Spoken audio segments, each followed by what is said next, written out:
honest.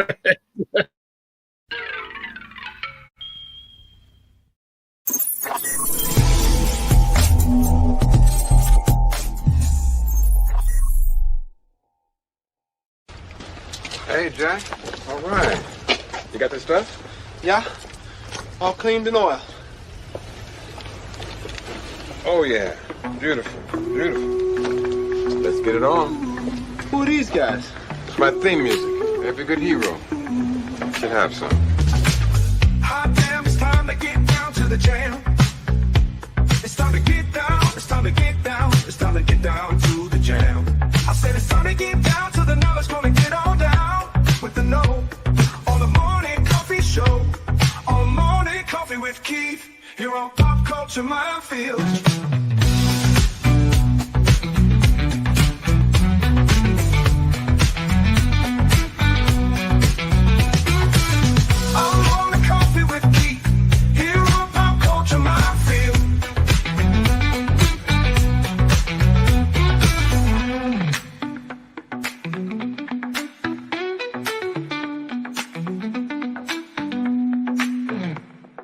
Excuse me, can I get a cup of coffee? Black? Can't you see we talking? White? Good morning, everybody. It's Keith, my good buddy Ben, and the main man himself, Martin. How are you guys? Hey. It's morning. It's working on good. Hey, I just turned old yesterday, so come on. No. You are classic. Oh, is that what we're going with? Okay. Wait, I have something to that I can refute the whole antique label. Okay. It worked for Coke. You're classic. Right? Yeah, Coke Classic. Hello, Gambit. Good morning. Gambit, Andy Miles on board this morning. Oh, and the lovely Penny. Penny. Our lucky Penny, our shiny Penny. She is. She's fantastic. And we Well, have Andy Morrow Andy and Tom Baker. Tom Baker, Hey! I will show your comments in a moment. First, I want to show this one. I get the Gambit is in a fluid state of mind about Tron, as I am. That he's reticent, but it's going to see him. I completely get. I am in that same position. And Magic in a Bottle, yes, it was. It is. Yeah. Don't get me wrong. I still love Legacy more. Which for me, Legacy would be it's a personal. I'm not saying that everybody has to feel that way. For me, No, I feel you. Yeah. The original is a 10 out of 10. For me, Legacy is an 11.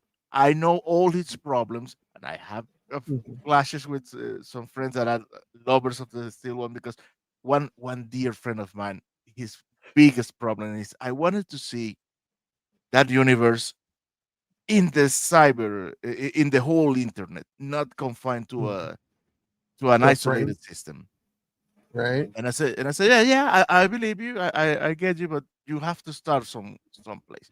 You have to show this first grid, first isolated, and then in a subsequent movie you could see the whole thing. And it didn't happen. Yeah. Sounds a lot like the same problems with Star Trek right now. Okay, Tom Baker says original Tron is one of my favorite sci-fi movies. I feel you. You know, Peter O'Toole regretted turning down the David Warner role. Yes, he should, but I don't, because I find David Warner more menacing than Peter O'Toole.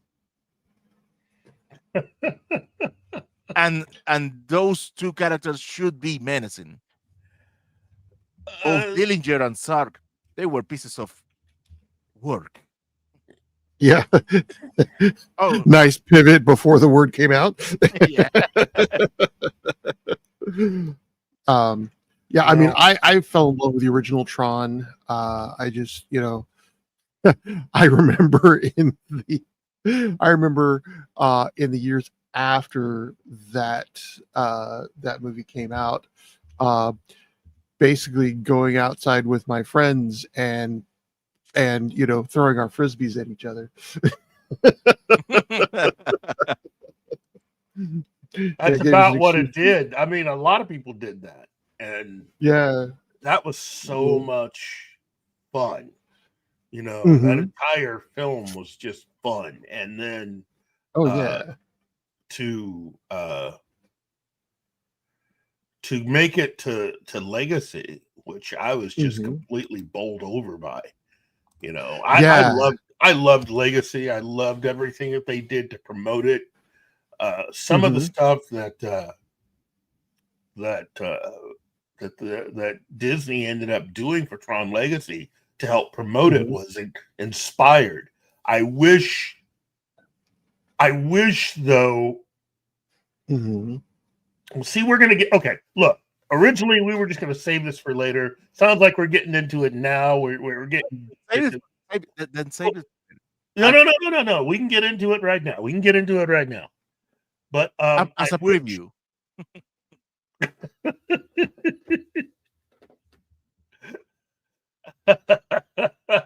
You're killing me.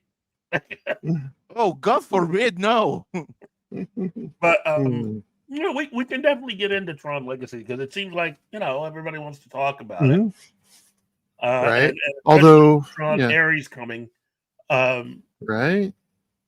by now, Uh, I think just mhm. about everybody has heard about what actor Bruce Boxleitner, who played Alan / Tron in Mhm. the original Tron film and in Tron Legacy, who was saying that it is very important uh, that everyone go see the new movie, even though Mhm. he's not in it. Which is sad, Because, but which is, Mhm. yeah, it's kind of sad. But he's not the only one that's not in it. But Mhm. basically, he was expressing how much he loves the character and he loves that original universe. Mhm. And if we want to see more, this film needs to do very well. Okay. Yeah. I'm not saying it has to make $1 billion, but if it did Mhm. make $1 billion, it would pretty much guarantee that we'll get another one. In which case, according to Bruce and several other sources, Mhm. Disney kind of skimped a little bit on purpose. Mhm. So it is because of Disney that not everybody. Okay, it's because of Disney that we're not getting a direct sequel to Tron Legacy. Okay, Tons of Mhm. Disney basically um doesn't have any faith in this IP. Then again, given what we've got recently with Marvel and Star Wars, the fact Mhm. that they're raining down hard on Tron is it's a bit of a laugh, in my opinion. But as far as cost, Mhm. um, but basically, Joseph Krasinski, who directed the astonishing film F1, and of oh, course the amazing Top Gun Maverick. He was and the Mhm. direct Oblivion. and Oblivion was That the guy is direct.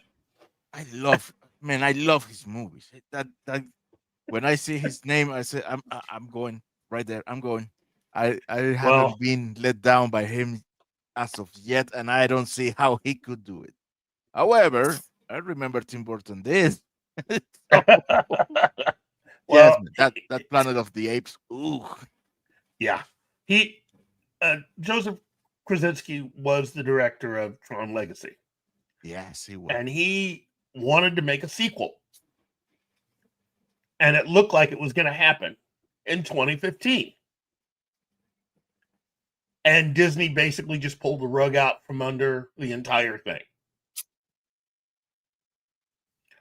So, part of it was the fact that while there are those who may have loved Legacy, it didn't do as well as certain people were hoping.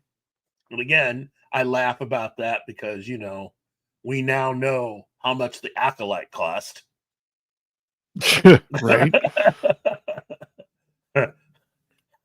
and pretty much after striking out 3 times this year already with all of their Marvel films this year, Disney, Mm-hmm. it's it just goes to show that they are kind of fickle on certain things. They've Mm-hmm. the people who are currently running Disney have never really had any real faith in Tron, even though it's got a major ride. Mm-hmm. They still sell Right. Tron merchandise. But basically, this film only exists because of actor Jared Leto. The moment he became aware and a part of this, he started pushing really hard to get this thing made. And he's been with this pretty much since he started working with the producers. This has been a quote unquote passion project to get this thing made. And I think with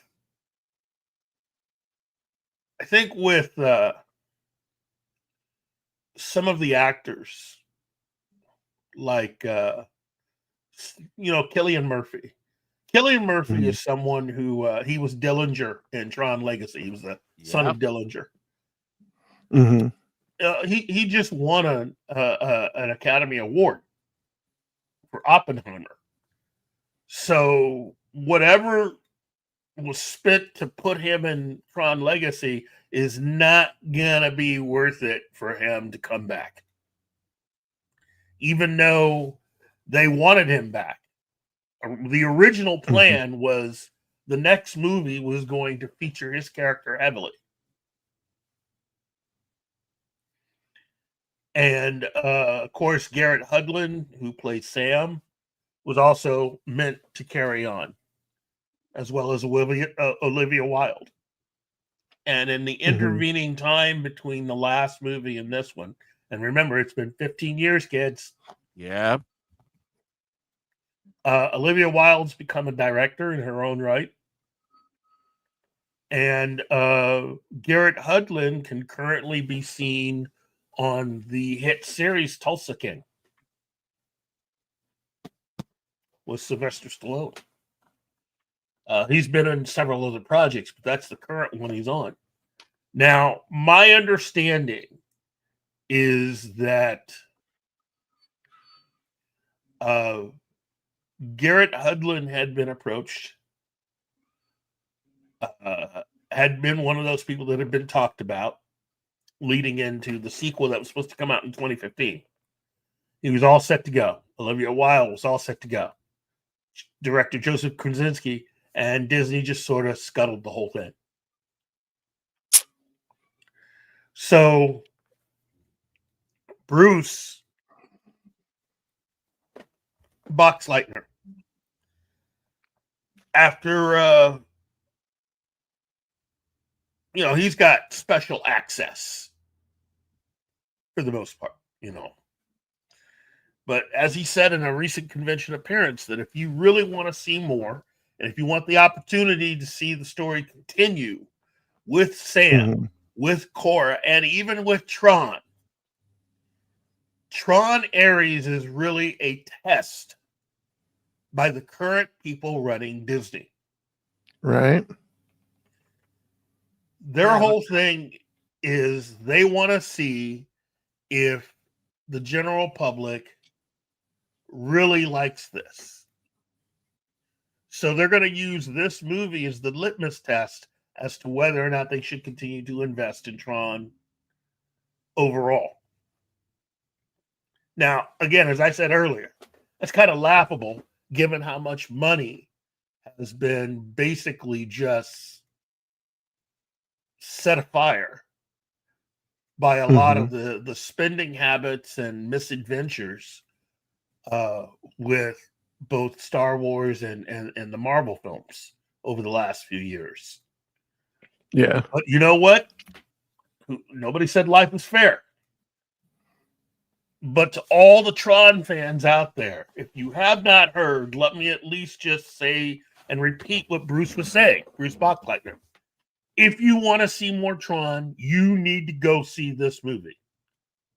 That's the deal. Okay. Yeah, Not to be the Debbie Downer, but yes, that was the same attitude they told us with Star Trek and Star Wars and Star Wars. Yeah, if you want to see more, you need to see this piece of crap movie. Okay, and how did that work for us? Again, I get it. You know, it's not fair, but it's the deal that we have. Right. And again, well, and go ahead. Well, and the other thing I think that a lot of companies have figured out is that after a certain point, if you alienate your fans beyond a certain point, you risk losing a boatload of money. And that can happen in other places. Not just let's go see this movie. Especially now that Disney is so dependent. Well, I don't know how dependent they are, but seems to put a lot on their streaming. Yes. If you start losing viewers, if you start losing subscriptions, I mean, they found out recently with, they lost $4 billion, between subscriptions and stock losses, when they did something that upset a lot of fans, and it wasn't even a sci-fi franchise, Well, I mean, that's not the only area. I mean, like I said, it's laughable considering how much money is estimated that they may have lost since Endgame on Marvel films because various deals. John the Beagle Dad. Hello. First of all, read that. Hello. Hail, Martin. This is my new Beagle pup, Porthos. A little like beagle. Archers. That's right. He is 6 months old. I lost Rue, my female, to a. Oh man. Oh, that's. Oh, jeez. So sorry to hear that, John. Yeah. That's man, that's cute pup though. Cute puppy. Archer no, Captain's Archer. Captain Archer. Right? I'm gonna go with this. Got it. I'm gonna go with that version. You are inspired by Captain Archer. Well, right. First of all, it's thank you, first of all, for taking time out to enjoy our show, John. And again, that's a cute puppy. That's such a cute puppers. But again, I think all three of us agree. I think a lot of people watching and people in the chat could agree that it's not fair. This is not a fair deal at all. But this is the deal. This is the deal. We have to wield the power we have. Yeah. I mean, to me, I agree with Martin. I agree with a lot of it. I really loved Tron Legacy. I thought it was an incredible film, and I keep telling people, you know, if you are someone that's invested even just a little bit of money in your home entertainment system, if you want to test your system out, Tron Legacy is the movie to do it. Both in terms of visual and sound. It will test man. your system. Dude, Right. And I was go ahead. I bought a 3D TV just so I could watch the 3D version of the movie. Oh, Jesus. That's I mean, if you're gonna put the money into a 3D TV, doing that with Tron Legacy, yeah. And I was concerned way back when I first heard that they were doing anything with a third Tron. Yeah. You know, because Daft Punk was made for Tron. Yes. Yes. You And know? they would have done it. I think they would have done it had they been together. Remember, they had broken up. Yeah, I had my concerns, but then they brought in 9-inch nails. Yes, and Yeah. I have been a fan of nine. I have loved what Trent Reznor. Since my first exposure to 9-inch nails was not exposure, but my first oh God, I'm really missing out on not watching, not listening to them on the regular, was actually from Pump Up the Volume. Which the cover, because the cover, it was the cover of Everybody Knows, but dang, Yeah, well, and San Diego Comic-Con was amazing. But I'll tell you this. Yeah. Everybody that was lucky enough to go to San Diego that got themselves an advance copy of the mini disc that they had of the soundtrack to the movie. First of all, lucky. I have been listening to the Tron soundtrack, Tron Ares soundtrack, for the last week and a half. I can't stop playing it.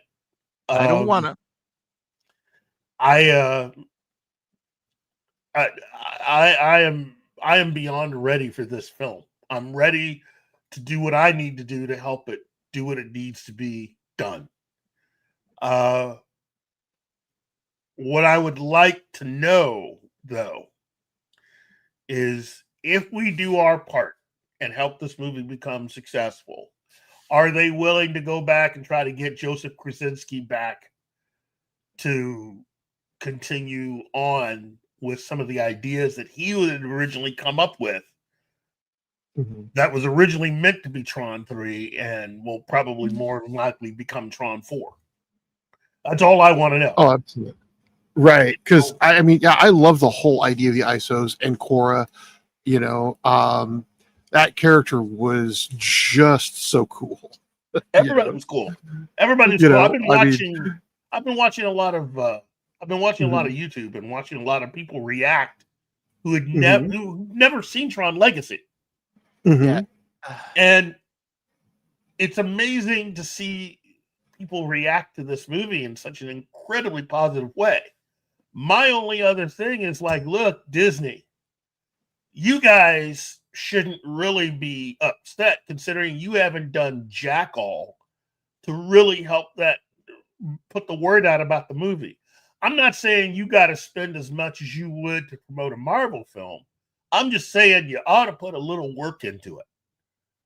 Just handing out free LPs and singles at a convention isn't doing anything. The entire media campaign that they had for Tron Legacy was a freaking amazing. That whole thing on the internet of Kevin Flynn Lives and all that stuff was amazing. And I can understand. I'm not saying that you should have continued that for this movie, but you could have tried something, and you didn't do anything. So I don't think you should really, be surprised if the first week's box office isn't going to be what you think it should be. And the fact that someone who isn't even in your movie had to say something, Right. Speaks volumes. Look, if you guys don't want to do Tron anymore, then okay, but stop jacking around with those of us that are fans. Because if that was your thing, then why even make this movie? Seriously. Right. If you're just going to pull the rug out from under everybody, this, and people wonder why I get exasperated with a lot of the so-called leaders in Hollywood right now. A lot of these people are just jackholes. Right. And they need to understand. Those of us that are fans really are fans. And I think if somebody from Disney had contacted me and said, "Hey, man, we need your help in helping to promote this," I would have done whatever it took to help them promote it. Although I would have said, "Look, guys, I don't know how much I can do on my end. I'll do anything. But if you want ideas, I've got ideas. There are things that they could have done to help promote this movie." Yeah.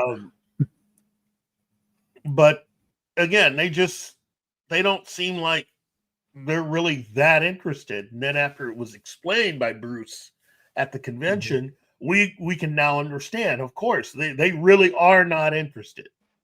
Yeah. Okay, so they put the illness on all of us, which is a not really cool thing to do. Right. So, but this is it. This is the reality.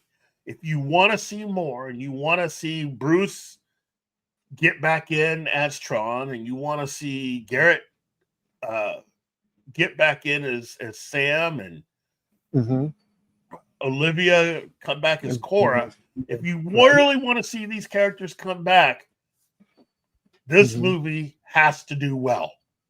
Right. That's the long and short of it. Wow. This movie needs to do a lot of explaining. Yes. Yeah. Well, it's a different story. I know what you're saying. I know what you're getting at. No, this is breaking canon event. Not canon per se, but canonical events. For example, wait. Yeah, go ahead. That grid or that version of the grid is running on Sam's pendant. However, in the new trailer, if Kevin Flynn survived the reintegration process, he should be in that pendant. Now, what we saw in the trailer is we see a Kevin Flynn more godlike than ever. We see him in a new grid, of which he appears to be the big honcho, and he's talking face to face with Eris. Yes. So, how did they get that? Why is Flynn there? Flynn wanted to leave the grid. The grid. Unless that they say us that now he can. He's attached to that world forever, which makes no sense. We have this, and well, there's two options here. Either Sam or Cora doesn't exist in this movie, or they do exist and they are doing God knows what and where.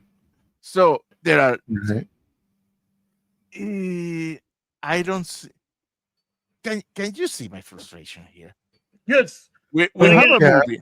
If you want to see the movie, the direct sequel to the movie that you like, you have to go full on with a movie that breaks the canon of the movie that you like and is not a direct sequel. What the crap? So that strategy is not solid. You ask me. Right. Well, I think what Boxleitner's statement is really all about, is show Disney that that people will eat up something that is Tron. Yes. Personally, I think, if you want to make Disney sit up and take notice, you have to go back and devour the originals, just constantly stream them all the time, and start getting the, because you want it to do well at the box office while it's out, but you want the other two, I think, to do better. You want this to do a resurgence in the other two, and then start the fan. I don't know. But that's just me. Off the top of my head. Well, that I think of one way that if you really want to send a message to Disney, Mm-hmm. everybody who has ever been any kind of fan of Tron, everybody goes to the film the opening weekend. Mm-hmm. And do it. I mean, the movie, take it to number one, and let it be the number one film of the weekend. Okay, Mm-hmm. have it, be so big that even Disney could not have seen this coming. And Right. then week 2, just don't go. Right. That'll send a message. That'll send a big message, because they liked it enough to see it in the opening weekend, but they're having problems with it. And again, for my money, though, I'm of the camp, just go see the film. Do what Bruce is asking you to do. Just go see the movie. You can make up your own mind once you've seen it. But if you really want to see more, just support it. Because waiting until streaming is too late. Especially with Disney. Disney really doesn't get as much out of streaming as other studios do. Definitely as Netflix does. For whatever reason, they can't stop themselves from this. Really, just it's the formula that they have sucks. It makes no financial sense. And so they're not really making any money. All they're doing is taking a pile of money and moving it from one part of the company to another. Yeah. It's not new money. You're just taking money from one area and shifting it to another area. And that's not helping anything. That's really the mistake with streaming that Disney has made. Disney's biggest problem is, out of all of the studios, their catalog of different film and television events over the last 60 years really was such that people looked forward to buying it. Right. And when Bob Iger decided to just kill physical media for them and just go straight to streaming, you not only alienated a bunch of people out there, you cut off a source of revenue. And now Disney's just clearly on the streaming dole. And I don't know how they're going to be able to get away from this. Well, I do have a few ideas. Start backing physical media again. Start putting out the whole Disney Vault thing again. That'll help. Big time. People want to own a lot of these films. They want the ability to be able to see this stuff. Yeah. They won't, because if they give you access to physical media again, then believe me, Disney Plus is dead. For good. Right. I know. But they could occasionally just do something really special. A good example of that is they just recently released the Beatles anthology again. And they've cleaned everything up. they've released it on album as well as there's a digital version, and I think on one other Condor social Man. media. Condorman was awesome. But It was an awesome movie, yes. But what I'm getting to is they have all this stuff connected with it that they, if you go to buy this, what you're doing is you're buying this huge box of stuff with it that come with it. Mm-hmm. Right. Posters and other things. And basically what they've done is they've added more to the documentary and more music. So what was originally, I think, a 2-album release is now, a 3-album release is now has an additional album added. So now it's 4 albums of material. Now, again, this isn't going to have the same effect that it did back in 95. But you know what? There are people out there that are willing to pay that. All right. And my whole thing is that's the way you should treat a lot of this other stuff. There are films and stuff in the Disney vaults that people would like to have. I say do a limited run. It doesn't have to be every place. Just do a limited run, start selling this stuff, and start making some money on the side. Because a lot of your business choices, Disney, have not been very good. And you think? And they're going, well, these films aren't doing so well. No, you just made bad choices on your side, Disney. I mean, you've now put a whole lot of pressure on yourself when it comes to your Marvel films. If Doomsday does not do very well, you do realize that the word F comes to mind.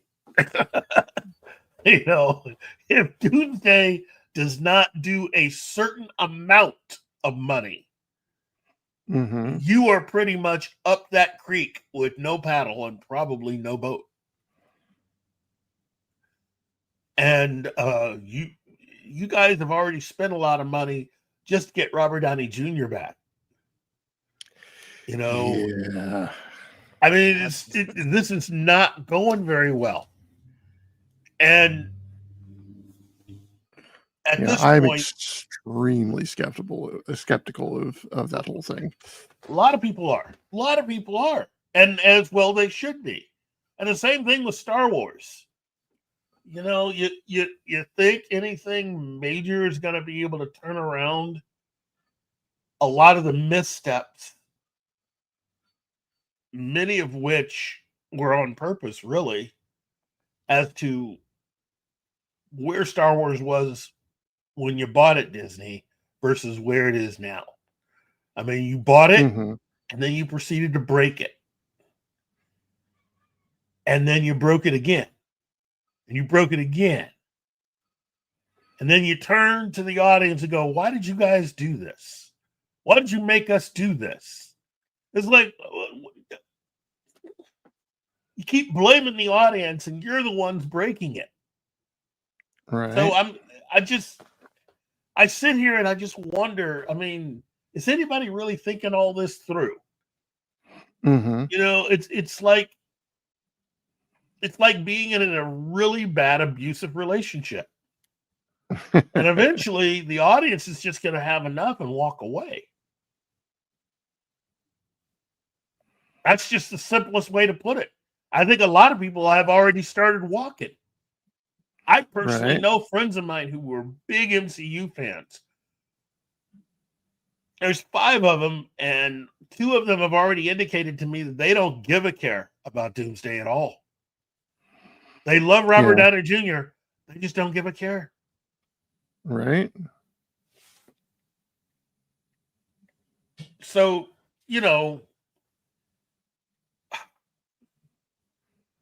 if you want an opportunity to at least try to get the Tron that you would like to see, you got to bite the bullet on this one and just go see this movie. I'm starting to feel like a hostage. I think we all are hostages. Right.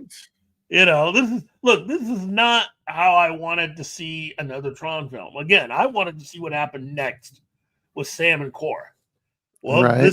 that ship was deliberately taken off course.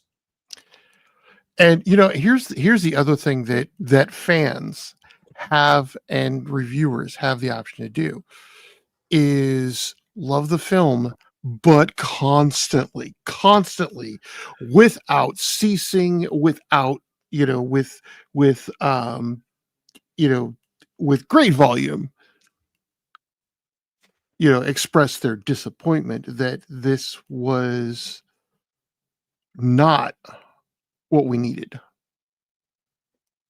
Fans need to make noise, Well, I'm surprised nobody's decided to make up phony milk cartons with Sam's picture on it, and take those to the premiere, I mean, that would be a great viral movement. Well, they try with Flynn is alive and bring Ram back, and it didn't work. Something tells me that would be kind of funny, especially if somebody were to make a bunch of those up and do that. I mean, it wouldn't even have to even be large cartons. You could just do the whole one person serving type cartons and put Garrett Hedlund's face on the back of it. And like, have you seen? Or you could do those missing posters. Yeah. Even do one for the bike itself. Have you seen this bike? I mean, seriously. I hope you're talking about the white bike. No, the Ducati. That's what he's riding at the end of the movie. Right? His dad's bike. Oh, the Ducati. Yeah. Okay. Yeah. I mean, I'm not talking about any. I mean, I'm talking about the last time we saw those two. They were riding to catch the sunrise, and Cora looked like she was just slowly being overwhelmed by how incredible all this was. Right? Yeah. There are other colors besides black. I could say something. Anyway, but it would just be kind of cool to somebody to come up with that and just start mass producing t-shirts and other things over the course of this next week. So that opening day for the movie, people have those missing persons posters about, Sam and Cora and the bike. So yeah. Hashtag where's Sam? Or hashtag where's Sam Flynn? Right. But I don't know. I mean, anyway, let's get to some of the stuff in the chat. Let's see. Real Popcorn Geek, the Fox catalog. Yeah, well, the Fox catalog definitely needs to be available. They have a lot of films, a lot of good films, classic movies. Tom Baker, just before that, says the original Tron. I love the designs and the real world settings too. All the great details like the lights on that helicopter, etc. It is so well done. Yes, it's a lot of good stuff. Okay, and again, I can't really hate on Tron Ares because I've not seen it yet. So as soon as I'm able to see the film, I'll let you know what I think. But I'm a big fan though of Tron because I went to the theater and saw it when it came out. I mean, 1982 was an incredible year for me. Okay. Yeah. Yeah. A lot of good movies came out in 82. And I just enjoy the heck out of again, I never thought there would ever be a sequel to Tron. So when Tron Legacy came out, I ate it up, you know. Same. And I loved what they did with Kevin Flynn's character, like making him this, you know, demigod-like being, and actually giving him the ability to deliver on that. Yeah.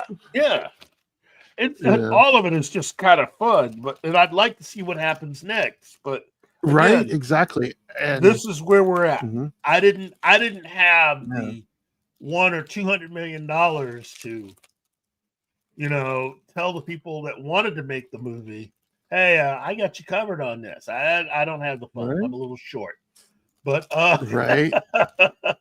but if I want to see So, that yeah. movie, this is what we Mhm. have to do. You know, and Right. I'm sad that it's having to take that, but Yeah. again, I'm not the biggest Jared Leto fan, but I at least want to say thank you for at least giving us something, because Disney wasn't Right. going to do it on their own. Right. And I just the thing that I would love to miraculously see somehow happen is Michael Sheen back as Zeus. Oh, jeez. That's asking. Oh, I would love it. That's, oh, jeez. But and here's the other thing. Mhm. If we do get another movie, is there any way, Bob Iger, that you can get that you can get Daft Punk back?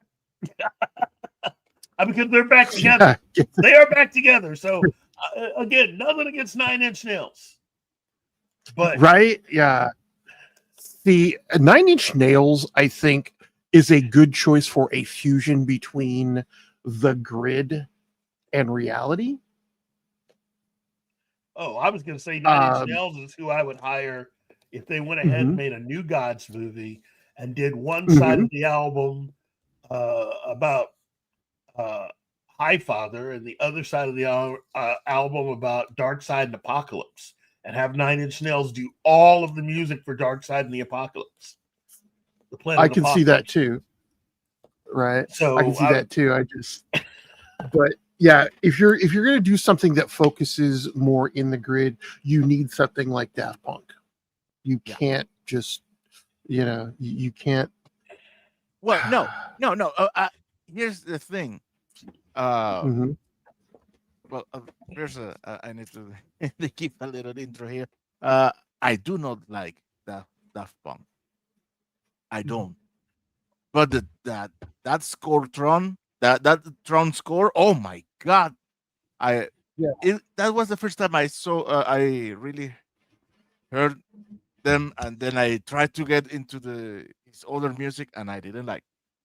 This Well, sounds see, like yeah. two different bands. However, It really yeah, is. It really is. yeah. And And then because you have Nine Inch Nails. I have always loved, and I think it's not that Daft Punk is made for the grid, and Nine Inch Nails goes better with real world. I think it's at least with what we have seen in the trailers. This new Tron movie is more action oriented than the others, and Yes. that score suits the action. yes, Precisely. Yeah, and I think you're right there. But when you look at what Daft Punk was able to adapt for Legacy, that heavy synthesizer, and just the overall, I don't think anybody else can touch what Daft Punk did with that. Maybe, and it's a big maybe. M87. M87. They made the score for Oblivion. They may do something like that. Okay. I mean, I would be thinking that, if you really want to get back to the Tron feel, you would go with something like Alan Parsons project as of You know, as of say Lady Hawk. well, No. you know, No. Mm, I always thought that Nine Inch Nails would have been a better fit for a Batman Mhm. Beyond live action film. Oh yeah. yeah, I can see that. I can hear that. Well, considering that Definitely hear that. some of the people who were part of Into the Spider-Verse had pitched that animated film to Warner Brothers, and Warner Brothers said no. I'm still trying to wrap my head around that one. I don't even think that was David Zaslav. This is before Zaslav took over. That the same people who were responsible for Sony's Into the Spider-Verse films were wanting to do Batman Beyond, and they got told to hit the brick. Well, I will have told them to hit the brakes because I don't want to see more of that jumpy animation. I want my fluid animation back. Jesus, now and then everything is okay. Did you animate it? Yes. Now remove 1/3 of the frames. It looks cool. No, it doesn't.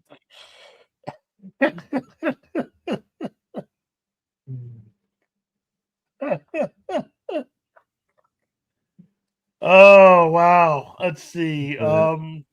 Also, let's see who else. Gambit. Let's see. Says Tron Legacy. Well, it's not perfect.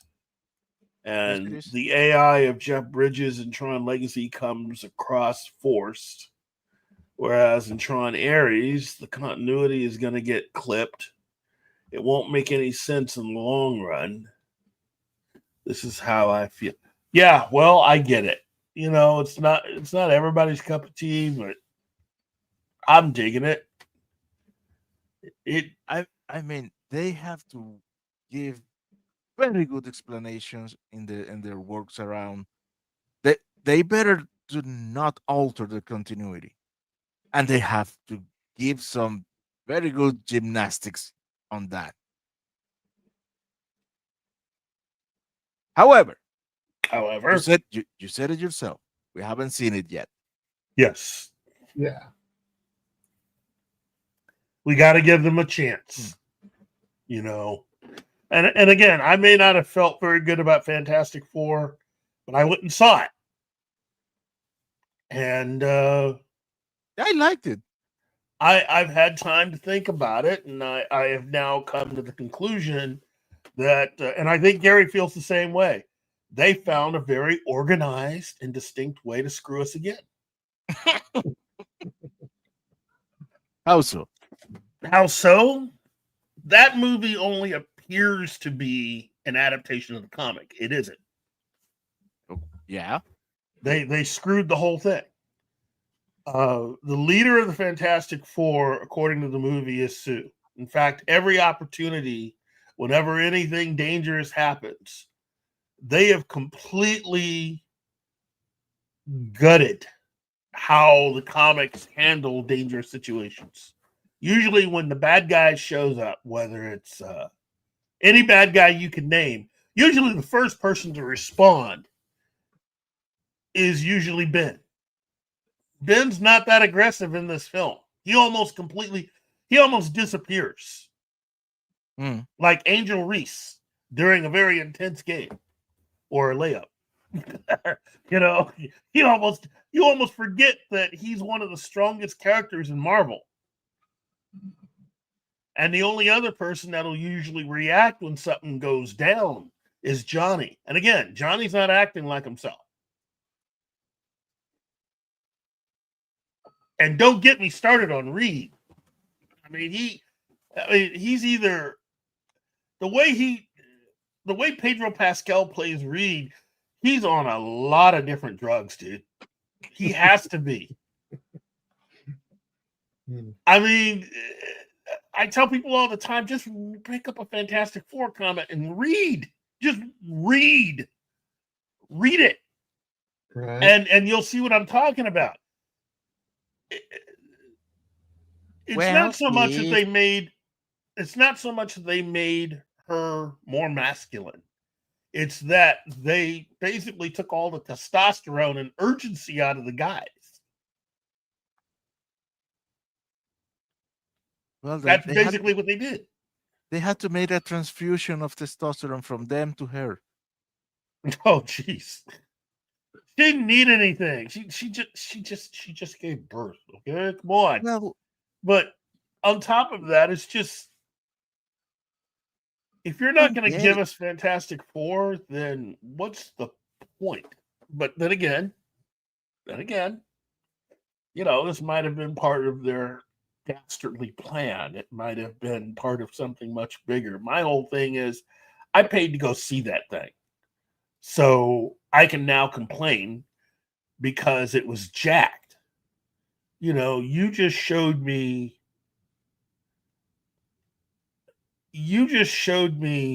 a film that was pretty much Ghostbusters 2016, and I thought I was paying for Bridesmaids 2. Okay? That's what you did to me with that. And that, again, is par for the course as to why Marvel's not doing so well. They have all this stuff going for them, and it's like once Kevin Feige got control of everything, he's acting like somebody that's never picked up a comic book ever in their life. I'm just saying. You know, and it's not that difficult. It really isn't. All I got to say is this. Pixar, Lucasfilm, and Marvel should be really glad that I'm not running Disney in place of Bob Iger. Because I would have gone totally Chapek on them. Mm-hmm. You know, I would have wanted to meet about all the scripts they had coming up and make them justify what they are trying to get the studio to pay for as far as making whatever movie or streaming shows. And I would tell them, just clean it up. Well, kid, you at least may be grateful that that rendition of Fantastic Four was not the 616 one. Oh, right? I get that. No. I get all of that. At least you could say they didn't destroy the original. They destroyed a parallel universe. Okay. Yes, I get all of that. I do, but here's the thing. You only got so much time to really entertain people and to get them on your side. This whole screwing around with, well, this isn't really the real Fantastic. I get it. But guess what? You had all the time in the world, and you made the decision to do what you did. So you can't get upset when people reject it. I mean, you could have done anything. You chose to put that movie out. You chose to write it the way that you did. So don't get mad because people didn't really go out and see the movie. And the same thing about Therapy Squad. You know, I saw the film. It's Therapy Squad. And to those of us that actually know how it came together, yeah, it seems pretty obvious that Sebastian Stan was just added to that movie.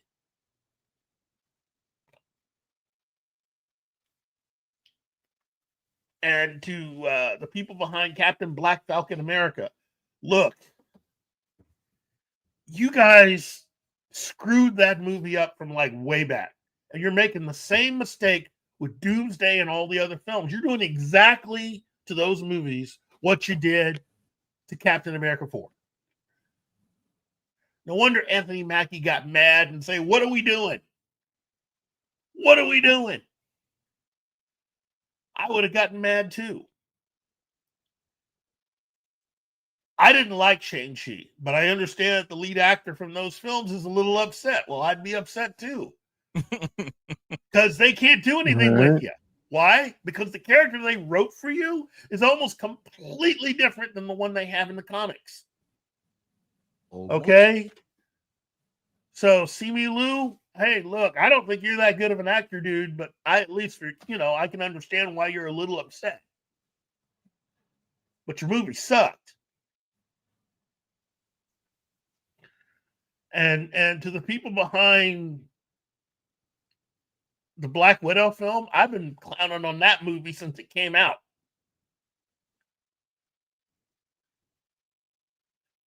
The only thing that I've seen Sam Wilson and Bucky do that was any good was Falcon and the Winter Soldier, and that's only half of a good story that they told.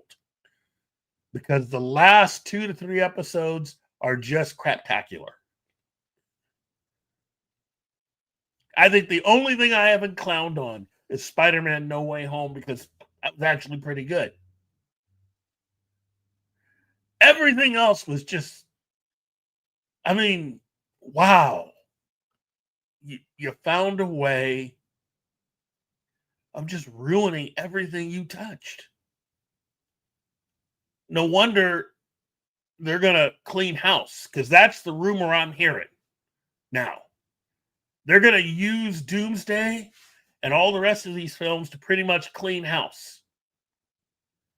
And by clean house, I mean there's a bunch of actors and actresses who are about to get pink slips that didn't think they were about to get pink slips because they were promised more movies, and that's not going to happen now.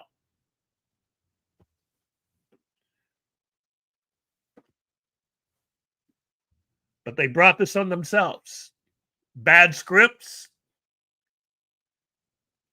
bad plots, bad dialogue. They got great people as far as stunts and costumes and sets. Oh, and don't get me started on how put upon all the visual effects and post-production people have been. They've been more than patient.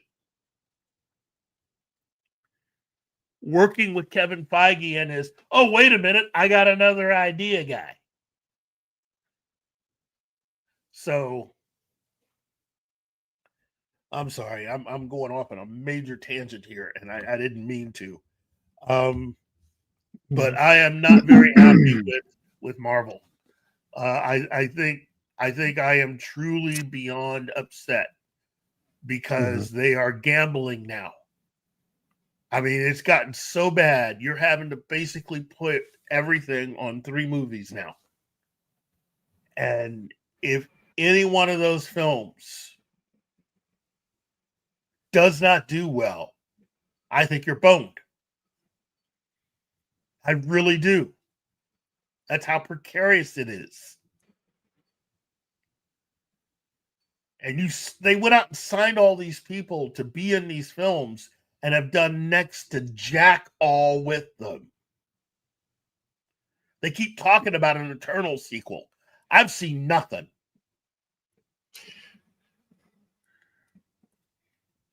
And I have to give Eternals, some credit. They managed to do a speedster right. Yeah, that's one thing. They got one thing right. Out of a film that's 90 plus minutes of C-rap? Come on. I love the Eternals comic. I don't know what film that they were making. I don't even know what their source material was. But that was not the Eternals.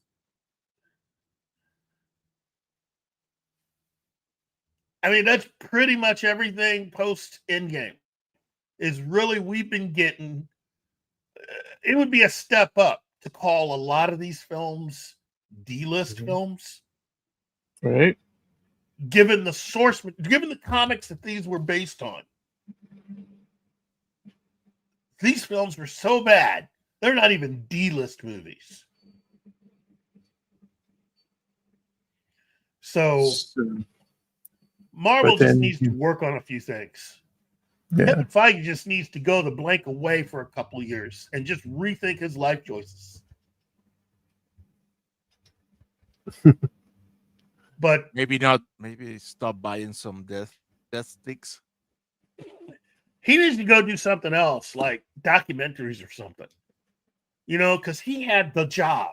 he managed to burn down all of the advances. I mean, at this point, with Fantastic Four, we can now say they've just about equaled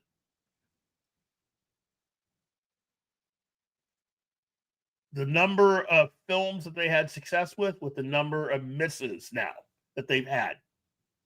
Mhm. I mean, it's been nothing but straight down since Endgame. And they've only had 2 bright spots. Only 2. And realistically, I mean, Kevin Feige fought against Deadpool and Wolverine.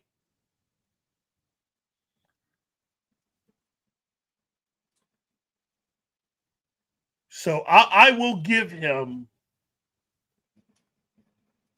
I'll give him one of those. Oh, I wouldn't give anything. I mean, if I were in charge of that, and I see that all that Feige produces is giving you only losses, and the thing that gives you money, he's against it, he's fired. Yeah, but that's logical, Martin. That's not what we're doing here. That's not where Disney Right. is right now. I mean, for some reason, Kevin Feige's been allowed to stay with it, you know? And again, look, I've never met Kevin Feige. He probably is a really nice guy. All I Doubtful. know is since he got full control over everything that he's been doing has turned to just not good stuff. He's You the know, opposite of King Midas. I mean, it's hard for me to sit here and try because I was at one time. I actually thought, man, this Kevin Feige dude can't do no wrong. I defended you, dude. And it's hard to just look at everything, to look at the money, all the money that's been wasted because you were working with scripts that were not complete. That's kind of insulting to everybody that put in time and effort, and especially again to all your post-production and visual effects crews. You were screwing with people, and it didn't stop you from. I mean, I can see doing that from one movie, maybe 2, but almost every movie you worked on, you've done that. You have no respect for many of the people that try to give you the best of what they got. And again, the audience didn't change. You did. Your skills do not match up to where they should be in order to continue to provide the kind of quality, both in terms of storytelling and the ability to financially be able to take care of paying back everything that you owe for every individual production, plus treating our shareholders nice enough to at least give them a return on their investment. And unless things change for DC, I don't really see them falling as short, but they're never really going to achieve very much. I mean, okay, now we're getting into areas that I shouldn't be getting into. So I'm going to stop myself right there. I'm gonna stop just short of attacking everybody else because I pretty much just eviscerated Kevin Feige. And again, I like you, Kevin Feige. If you happen to hear this, get a hold of me, man. I'm willing to take a lunch with you, take a phone call with you, and I will tell you all this to your face, man. Seriously, because I was pulling for you in the beginning. I really was, but I don't think you're capable of continuing to do quality work anymore. And it's probably a good thing I'm not your boss. Probably a good thing Martin's not your boss.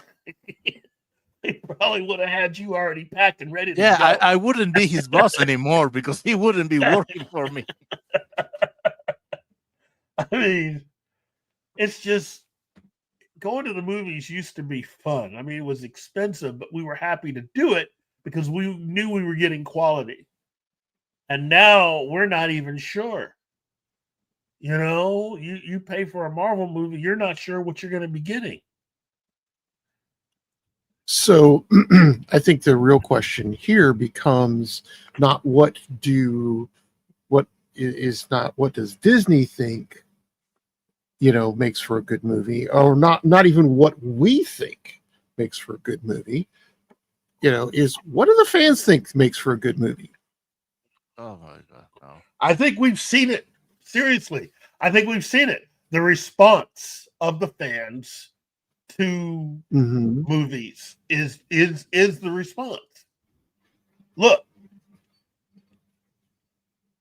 Captain Marvel, really the sequel, the Marvel, was supposed to be this grand movie that was supposed to make Deadpool Wolverine money, and it didn't. It's not the fans' fault. Not the fans' fault. The Eternals, again, another film that's supposed to make Deadpool Wolverine money. It didn't. Not the fans' fault. You know, when you look at a lot of their streaming stuff, again, pretty much everything they put out is supposed to be the biggest thing ever, and it wasn't.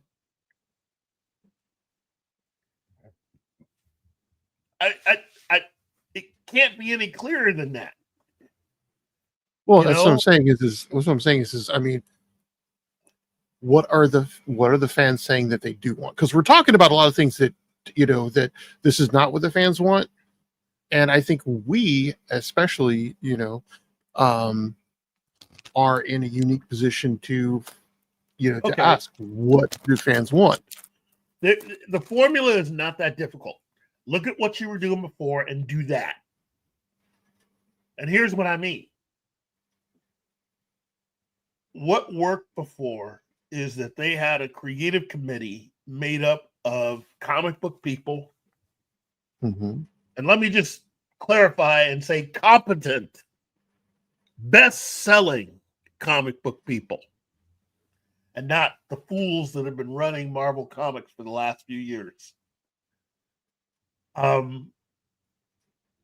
But you put together a committee of those people balanced out with Hollywood types, creatives, and you do what you did before. You just come up with a roadmap and a way that you want to pursue all this. Although, in my opinion, it almost wrote itself if you were willing to listen.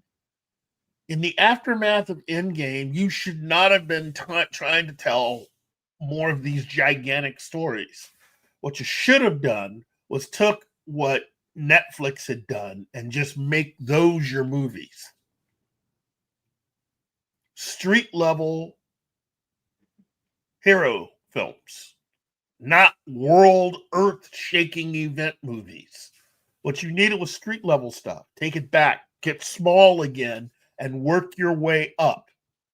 If you want to climb a ladder, the easiest way to get to the top is start at the bottom. Right. And that's what they should have done. And yeah, right.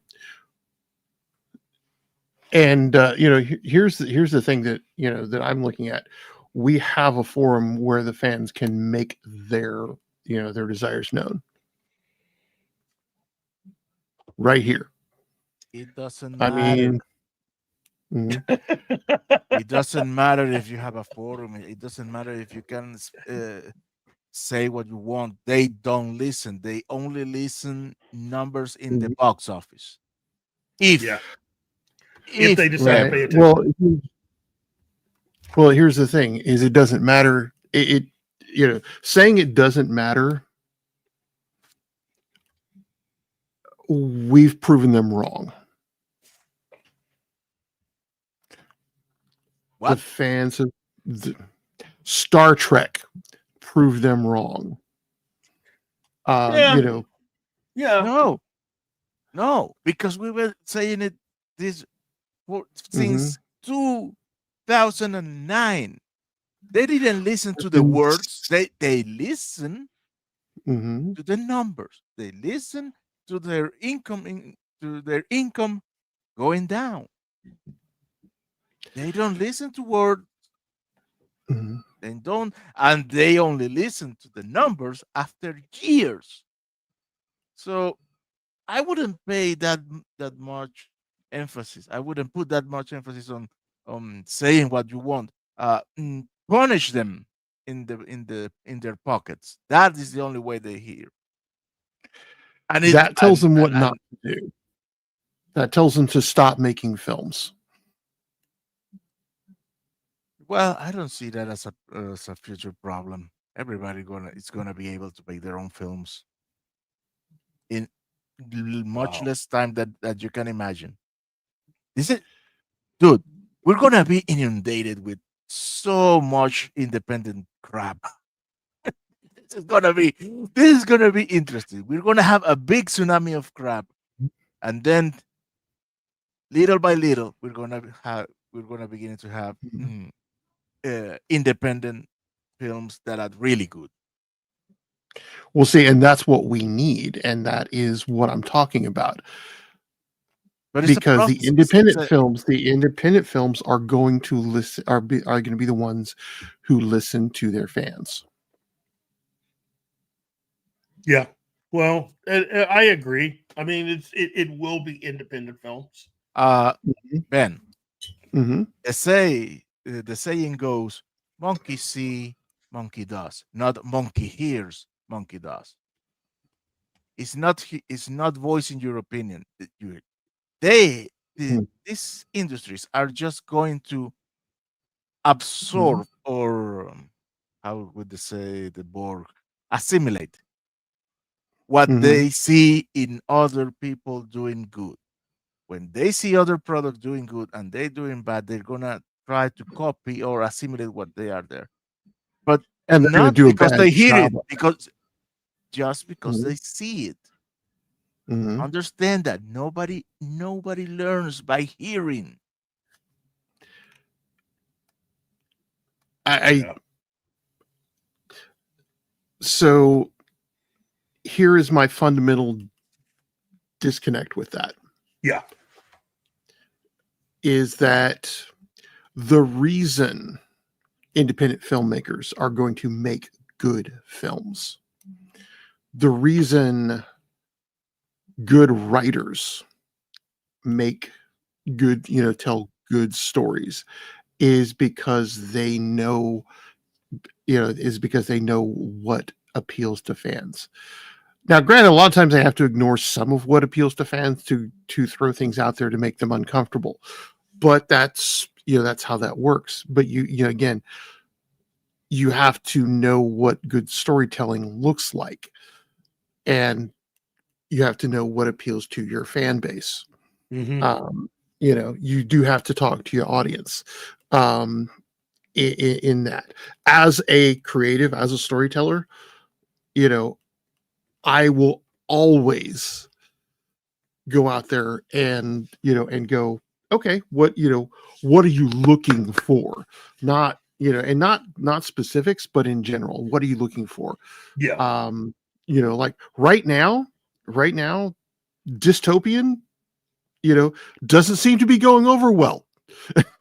you know Yeah, because we're uh one. we're living in Hope. what, exactly. We need stories about hope, not how our Mhm. ah. I mean, Yeah, exactly. And that is where listening comes in. That's where knowing your fan base comes in.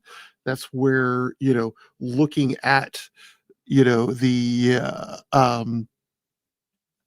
we're looking at, the comments in our own section, helps guide us as, as creatives. um so it's, and I think, there's a point too. Yeah, the studios are going to go where the money is, and the money is going to go to the people who know what the fans love. Hmm. Now, so it's there is, you have to use all the senses. You have to see, you have to hear, in those terms. And the independent films that are going to do great are going to be the ones that understand what's going on. And if you want to make, here's my thing: if somebody wants to make the Fantastic Four film that we saw, they need to do it with their own characters rather than trying to hijack different characters and force them into a different mold. Yeah.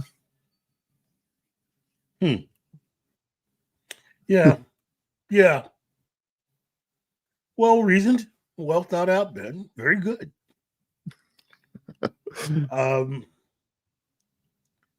I just, I realize I can get worked up sometime about some of this stuff, but No. I guess my thing has always been knowing how everything was in terms of all the decades previous for making your show.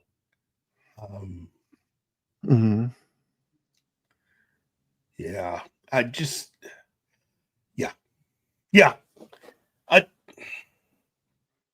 and I had to stop myself because I was about to say something. Go. No, I can't. I'm not going to go there with that. I'm just not going to bring that part up. It's just best not to. I have a hand grenade here to throw into this show. That hand grenade is comprised of just two words: Alex Kurtzman. Oh, jeez. Oh, man. Why'd you have to go and say that name? Fight it, kid. Fight it. Fight the urge. Fight that name. Why'd you say that name?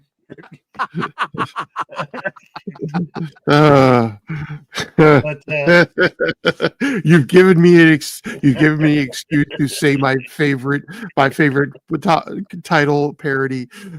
Super Orphan Fight.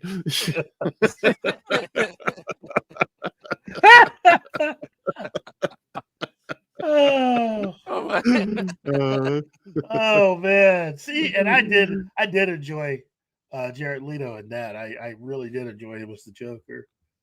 Wait a minute. Gambit says, as Hollywood director Douglas Sirk in the mid-1950s said in an interview, and I want to quote him: "If you start teaching your audience, you're making a bad movie." Mm-hmm. Yeah. Hold on. Let's see what else. Let's see. Let's jump back a little bit. And Real Popcorn Geek says, I wouldn't have wanted a Batman Beyond film done in the style of Spider-Verse. That style blinking sucks. Yeah. Tom Baker then says, and then there's too much money wasted. Movie making becomes a transaction without focus and overthinking storylines like James Bond. You hear that, Bond producers? Do you hear that? Ian Fleming would give them hell if he saw what they did to Bond. Yes, he would. And yeah, we need Bond. I don't know. Bond was great for when he came out, but we need something new. We've been to that well too many times, and instead of trying to fix Bond, we need a new spy. Just, because after a certain point you start straying too far from your source material in order to try and keep it relevant. Bond was never meant to be a modern spy. And I agree with you. It would have been better if Amazon had gone a different direction, because I think it would have worked out much better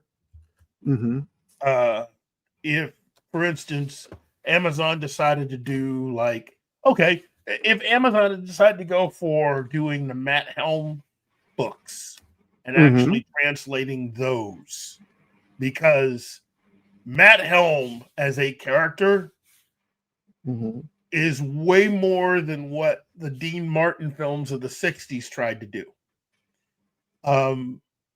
The Dean Martin movies tried to make Matt Helm more like James Bond. And that's not what it was. Right. The Matt Helm books, that character, it's more like James Bond combined with John Wick. That's James exactly Wick? that's who Matt Helm is. Matt Helm is a different kind of character. He operates like Bond in the world of the shadowy world of spies and stuff. But Matt Helm has a slightly different job. Bond's job is to serve the British public, to save life and information and all that. And being a 00 just means that he has permission to kill when he needs to. Right. Okay? That's not Matt Helm. That is not Matt Helm. Matt Helm operates within that area, but his job is he's kind of like the Men in Black of spies. He's the guy that you don't want to see. Right. In so much as that his job is to kill spies. So he's a spy assassin. So you're already operating in a shadow world, and now comes the executioner of that shadow world. And it's a different kind of thing. You tried to make it like, you could do it like a Bond film, but it wouldn't really work because that's not what he's dealing with. And I think if Amazon were to focus on doing an adaptation of all of the Matt Helm books and do those like they're doing Reacher, I think they would have a major hit on their hands. Or each season is a different book. Right. So, I mean, and that's I think the thing we run into is, you know, we try to, because Bond was born out of the Cold War era. Yes. And that's the kind of spy he was, you know. And then you get into our current, it's like that's nothing like what Bond was built out of, you know. I think we do better by the character. If we're going to do a new Bond, set it in the freaking 60s and 70s. You let Bond be Bond in his era. Make up new spies for new stuff. Likewise with superhero films, the ones that have always done the best are when we have fresh heroes doing their own thing. You know, which is why when Watchmen first came out, this was not someone playing with existing heroes. This was someone taking their own take on heroes, which is why I think The Boys became so big, is because it's someone taking something in a new direction. It's the primary problem, you know, that you have with the Fantastic Four. It's not that the Fantastic Four are being seen on the merits of the characters as they appear on screen. It's the merits of the characters as we, the fans, you know them. And that's what takes this so far out of it, you know, because we have different expectations of these characters. And so we come in with one vision, and we're having to contend with the filmmakers' vision of these characters, and that's what throws things for us. You know, and that plus the fact that they market as if they're giving you, they're marketing really to everyone. But when it Right. comes to the comic book fans or the fans of the source material, they Mm-hmm. market right at them and make it seem like, hey, we're giving you what you've always wanted. No, if we Right. go by percentages, you're really not. But, Right. you know, I'll listen to what you have to say. So, Right. Well, but here's the other problem with that is because let's, taking it from the other side of it, you make a Fantastic Four fan from from the Fantastic Four film, and they go back to the source material, and suddenly they're getting something that is vastly different from what they saw, and you've just lost yourself a fan. yeah. Yeah. Well, I mean, there are other. I've been saying this for quite a while, and you've heard me say this before. Mm-hmm. Both Marvel and DC are in a rut a little bit when it comes to the people that are running their studios. Mm-hmm. They have gotten used to only certain characters, and they're not going to bother trying to introduce everyone to new characters. Right. There are characters that you could bring from DC that would be kind of a neat change of pace and visually give you something striking to look at. Oh yeah. Well, and I mean, it just because going to another one of my favorite superhero films, The Incredibles. You know why that was such a good film? What? Because it was also a spy movie. Mm-hmm.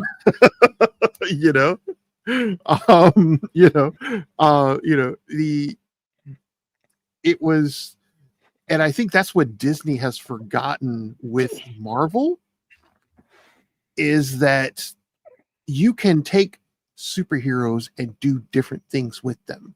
Yes, you can. That's why Winter Soldier was such a darn good movie. I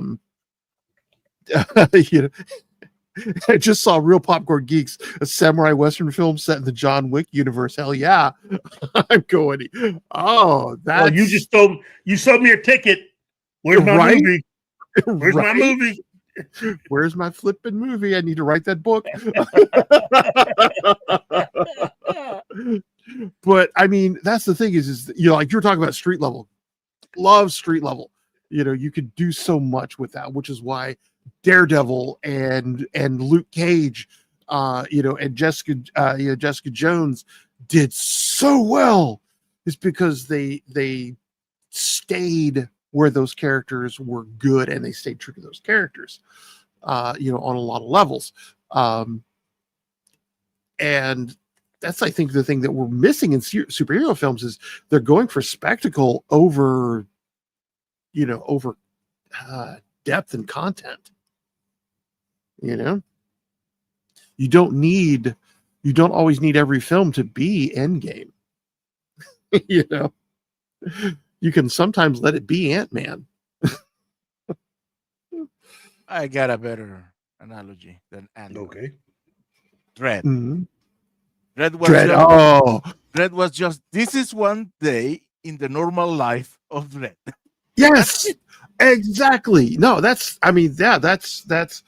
it's just Dread's not in the Marvel universe, so I didn't go there. So no, I will. Dread was so much better a film than Judge Dredd. Yeah, because it was that bar was too high. To be honest, this is true. The Titanic could get over that bar, but still, it's a guilty pleasure of mine. With I am admitting that it's a bad movie, but it has some elements that I enjoy watching. Not the helmet removal.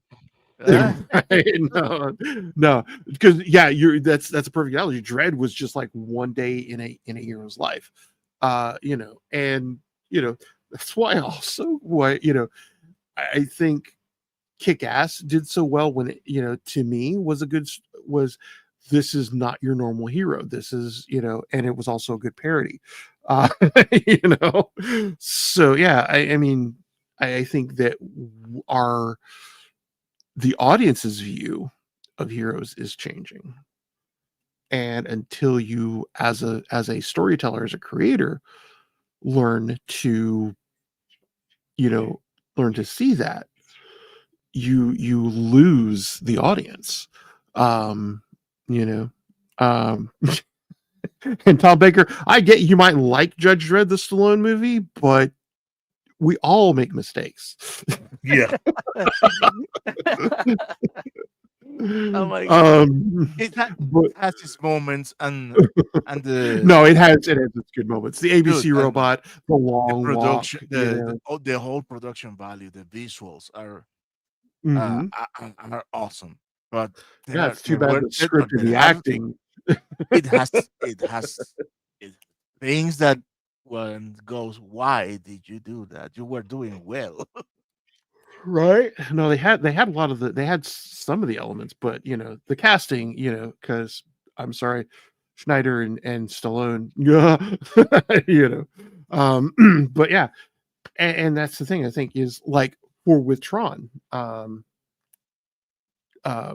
with Tron, Ares is going in the wrong direction from what it sounds like, because yes, they should have gone with they should have picked up with Sam and Cora's story, getting, because you have the entirety of the internet, and that they could have explored, and it's just you know so much they could have gone with. But yeah, I it feels like this is Ares is going to be going in the wrong direction, and that's a little scary to me. And I hope that they figure that shit out, that they figure that whole thing out. Hmm. I only know that I if when I want when I what I want to Mhm. see in a Tron story is, besides Tron, I Mhm. want to see the grid. I don't want to see the Mhm. real world. Right? You Yeah. you should see the real world at the beginning and at the end. That's it. Mhm. This is how we got into the grid, and this Mhm. is after we fulfill our mission on the grid. But the brunt of the Mhm. movie should be on the grid, not in the not in the real world. And now and using this trope that I am sick of is the super soldier. God damn it again! Yeah. I mean, let's try to. Yeah. I mean, when you're getting into superheroes, I came up with a trope long ago. That I like better than the super soldier. Because when you're getting into the super soldier, you're getting into let's make the perfect hero, to order. And Now, if you want to know how in reality work a super soldier, I'm just gonna say this: the Mhm. Augment Wars. That is what you get. You get Spock was right. You create superior people, they're gonna have superior ambitions. They're Right, the gonna eugenics wars. Yeah, no, that, yeah, and yeah, that's yeah. The super soldier is getting into eugenics. That's a sharp, that's a good take. that's the stupidest idea I ever seen. It's gonna make people that are faster, stronger, smarter, and give them all the weapons. Right, and Yes. let's make eugenics fun again. What do you think they're gonna do to you? Right, no doubt.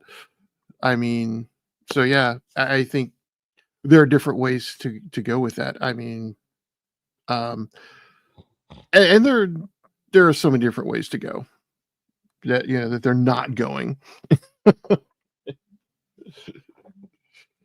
Ah, Um, uh, and the other thing is, well, is what it's in the trailer. We haven't seen the rest, but they're trying to emulate the visual darkness of the grid by shooting Mhm. everything in the real world in night, At night, at, right? at night. So don't, Right. don't. If you're Yeah. gonna go to the real world, embrace it. Right. I think we kind of talked that out.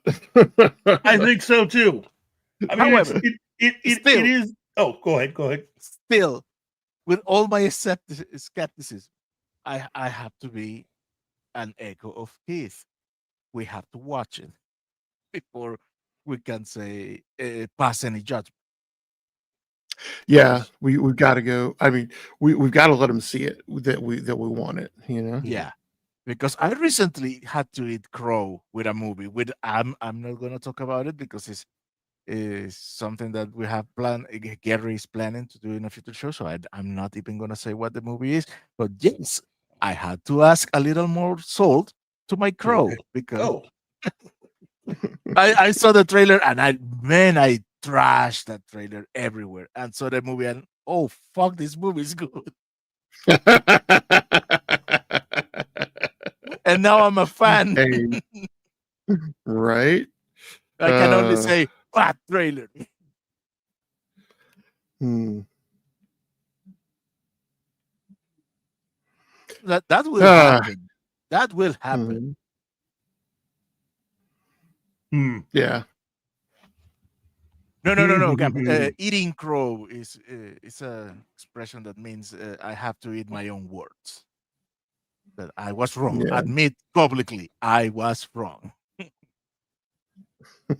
Another Crow movie. No, no, please don't. Please don't. I uh, man, I had every version that it was available of that comic. I had books. I have mhm. comic read-ons. I have everything. That I Yeah. love that movie that much. And then you got the Yeah. quote unquote sequels that oh Hmm. my god, no. Right. Those movies are bad. The first one is the only one. Yeah, I gotta agree with you there. The first one is the one. And man, the comics are even more dark. Is and Yeah. they make you feel really bad. Those comics. Mm.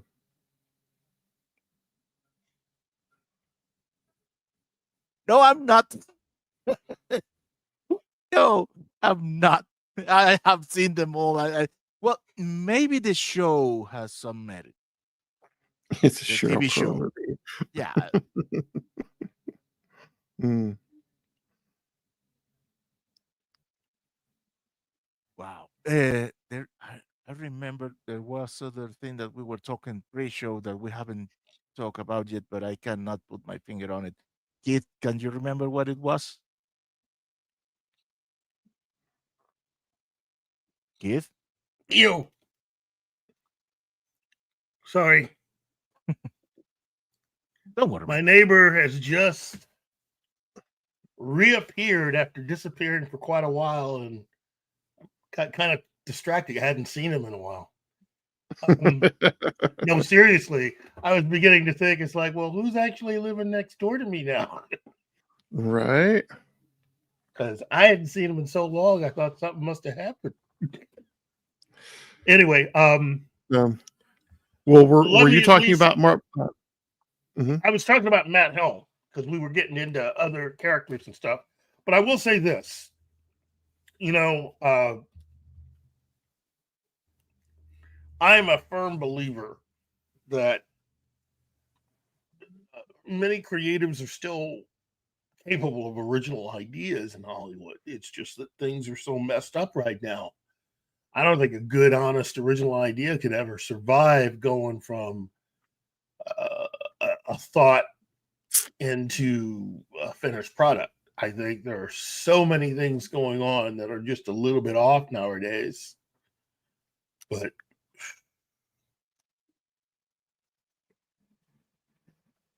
Yeah. anyway, I just, yeah. Anyway, um, let me also bring this up because this is one of the things I also wanted to talk about besides Tron.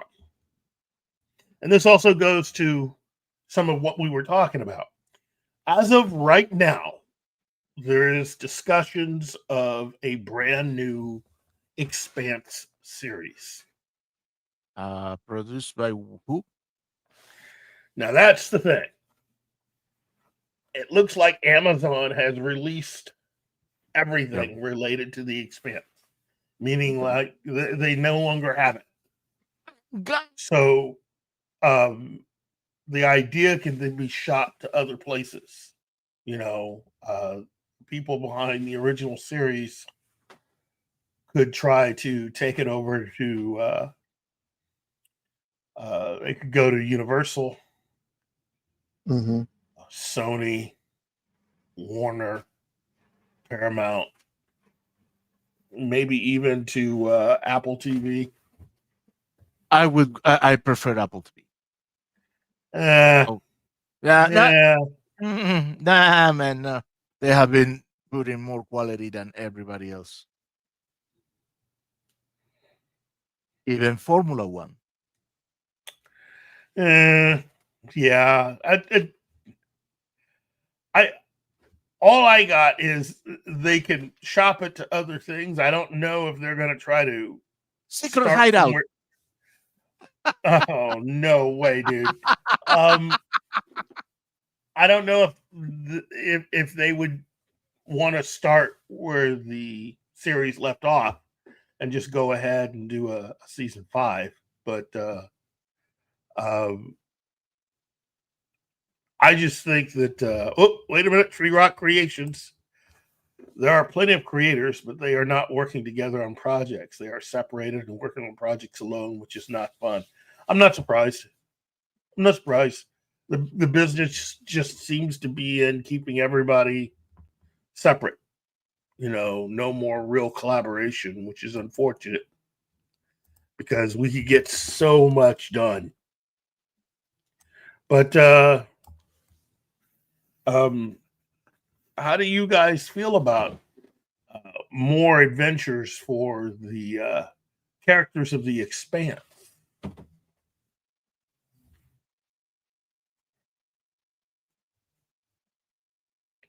Don't all crowd in at the same time. What was the question again? More characters of the character. Yeah, getting more Expanse, basically. How do you feel about that? With a strong caveat in that it would have to be as well done as the current one.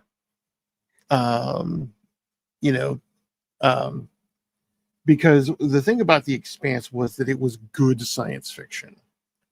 In that it was, it was good science,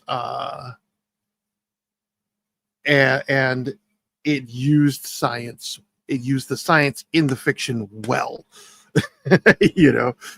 because it was at the end of the day, it was still about people and and how they react, and that was where the stories went. So I would like to see a well done version. I would not like to see a cash cow being milked. Well, I would like to see answers because the last episode of the last season just created more question and created more situations unresolved. I want to know. You cannot take me for a stroll that last 2 seasons about the thing that I remember the name, and at the end treat it like I'm a MacGuffin because you never say what it is, and you don't show what happens later, and even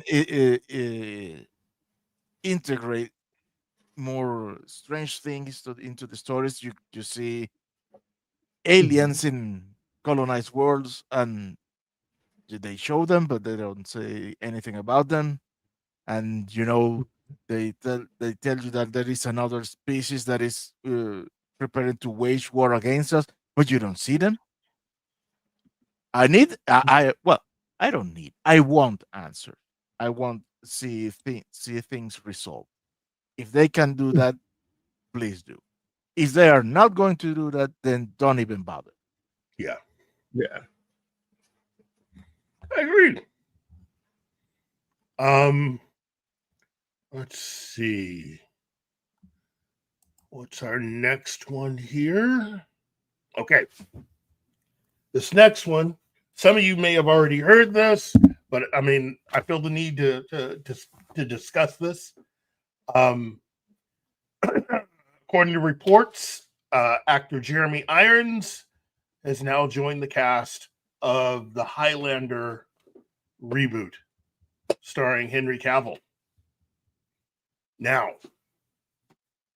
when it was first announced that this film was being made, and that the director and Henry were big fans of the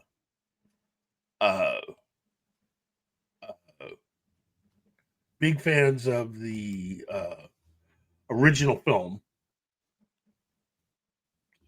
I was thinking, yeah, this is gonna be great. We got people that are big fans of the original movie, on and on and on.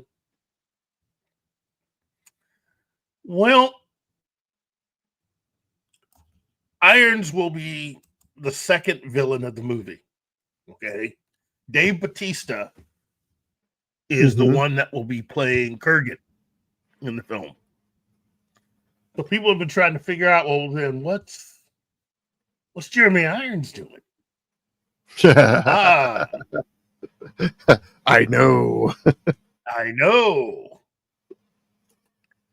Let's see. And it's odd to me that they're combining these two parts with what they're bringing him in on. Yeah. Because you haven't revealed what his role is supposed to be. Jeremy Irons, of course. I'm about to tell you. Ramirez? No. I'm a big fan of the films. I thought the television show was good, but I enjoyed the films more. Well,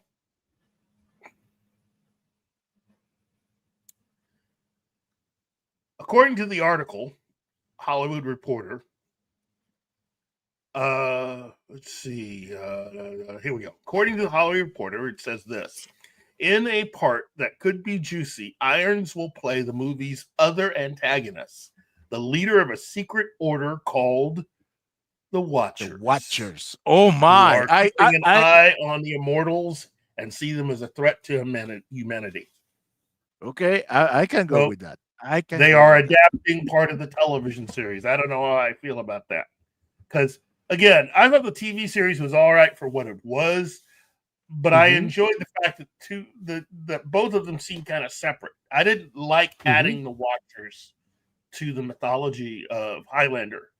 I thought it was kind of like not a cheap stunt, but I thought it was just a little, And so now we're going to make the movie and have Jeremy Irons be the leader of the Watchers. It's like, I don't know how I feel about that. On the one hand, I do. I like it. Okay. Well, it makes sense. It makes sense if you have, how do they say it? This guy, living forever, just creeping around and occasionally dying and leaving all his stuff to himself. That cannot have been the first time someone put that stuff together. The Watchers make a certain amount of sense. Well, it's not just one guy; it's multiple people. So that's what I'm saying. It's the idea that there would probably be humans who would probably begin to notice. Exactly. So basically, what you got here is a bunch of conspiracy theorists who were right about the wildest conspiracy that that you can come up with. Because can you imagine? Yeah. However, I like more the way they were portrayed in the TV show against what they are trying to do now. Because Mhm. the watchers they just do that. They watch, they chronicle, they do not interfere, and they do not go trying to kill the Mhm. immortals. Well, and here's my take on what I saw in the show. These were watchers that were like Rachel. These watchers had to be people that were like that started in people like Rachel. In that these were people who knew. I did not know that, Real Popcorn Geek. That the watchers had existed since Gilgamesh. But these are people who were in the know, and I have to think that maybe they would have started with someone like Rachel, you know, who had showed up, who'd been let in on the secret. Yeah, but the, I I prefer that version of them. The watchers Mhm. that just watch and chronicle. Right, Yeah, right. look at this.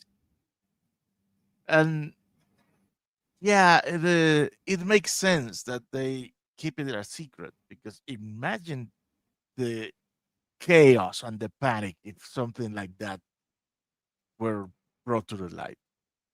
The paranoia and the Mhm. shit. So that they just keep it quiet. We know what is happening. We're writing it down, but we don't tell anybody. And now Mhm. making them an, as they say, an antagonistic group that see the immortals Mhm. as a threat Right. that they are We'll not see. because Right. you say how they are a threat. Oh well, because they steer history. They try to keep to themselves. They try to not throw attention to themselves. Right. Well, and again, I think that comes down to their origins. Yes, it Because does. on the one hand, if it's someone that they trusted and go, we're just trying to, as opposed to, oh, I'm a conspiracy theorist and I'm right. I mean, they're taking the tinfoil hats off. you know, so yeah, I don't know. It just, I think it comes at it from different origins, but we'll have to see what the movie says, right, Keith? Well, keep just saying it.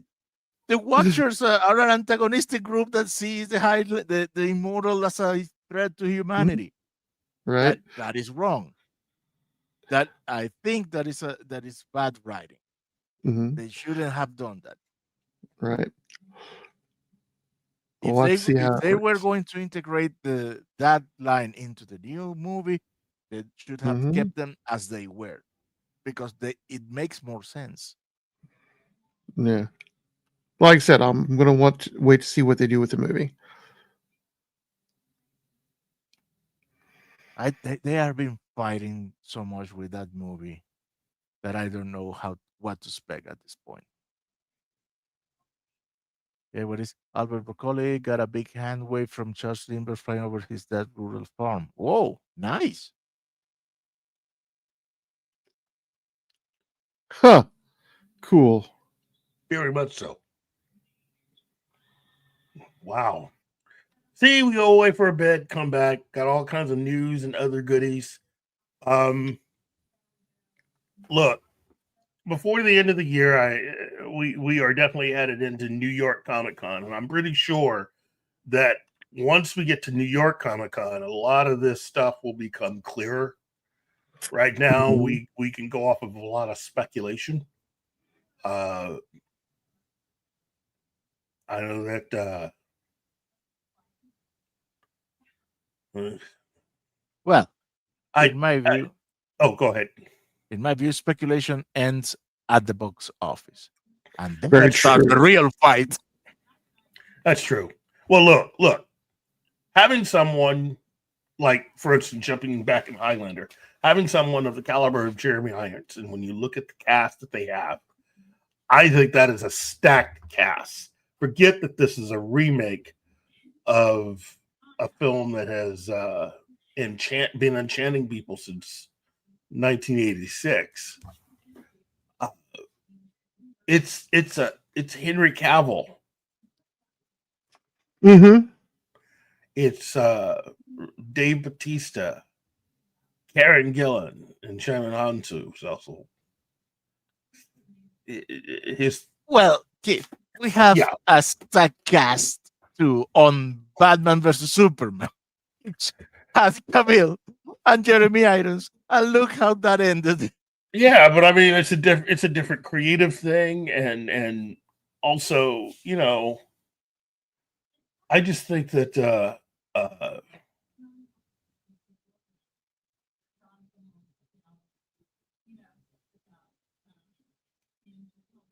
You there?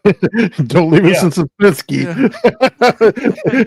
Yeah. I just think No. that, and I'm like, no, I'm trying to get back to the article that I have here, and for some reason, it's not letting me. okay. It's like, oh, I don't want to subscribe. Okay, here we go.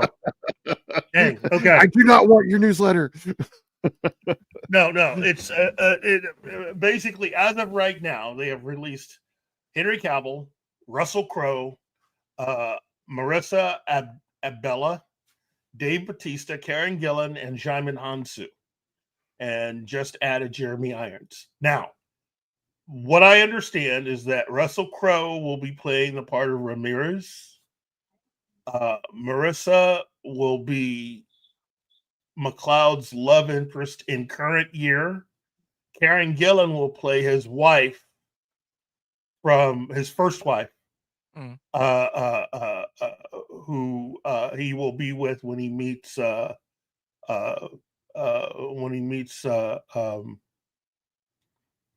when he finds out all about his abilities and everything else. And Jaimin Hansu, I think, is playing. Caspagir? Yeah. Nice. Yeah. Look, you Well- can't have this movie without Castier. Castier better be in the movie. Better be in the Right? movie. You better. And give us more from him than just 5 seconds of fight. Yeah, I know. You got this nice history between the two. That's the reason why I always. Oh, go ahead. Well, and there was actually footage of Castigier and Connor, together, but it was lost in the warehouse fire. Yeah. Oh. Yeah. In Yeah. fact, there's that's something that's. I don't know if this was ever covered when you guys did your whole thing on Highlander, but it turns out there was a lot of the footage from Mhm. Highlander was lost. Yeah. The movie has never really gotten a proper upgrading because all of the original footage was lost. So what you have is what you have. And that's the reason why the film looks the way that it does. It's one of the few films that has never really gotten like a real true 4K upgrade the way that you normally do those by taking the original footage and cleaning it up and blah blah blah blah blah. Well, they don't have it. Yeah. Unfortunately. There's supposed to be a scene in the club that was shot, and that's gone also.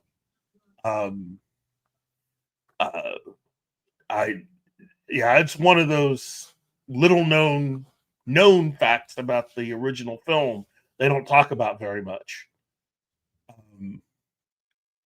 But I am really looking forward to this.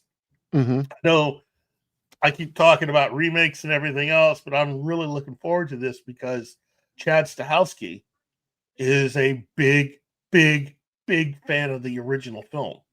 And so is Henry Cavill. Of course, everybody knows if he's involved, he's obviously a fan of it, or he's at least done enough research on it that, I know they're not going to get too outrageous with Henry Cavill in the cast. So, Right. I'm just hoping that they can get Russell Crowe to at least get in slightly better shape. Well, he has recently lost a lot of weight. Good. Other than that, I'm happy with this, and I'm you know, let's see, action fantasy, which hails from Amazon MGM's United Artists banner, is being directed by Chad Stahelski and is slated for a theatrical release. Production was to have started in late September, early October, but was pushed after Cavill sustained an injury during pre-production. Production will now begin in early 2026. So, yeah, okay. Karen Gillan will play Heather. I think Karen Gillan will play Heather. Yep, his first wife. That's what I've heard. That's what I've heard. His first love. Yes.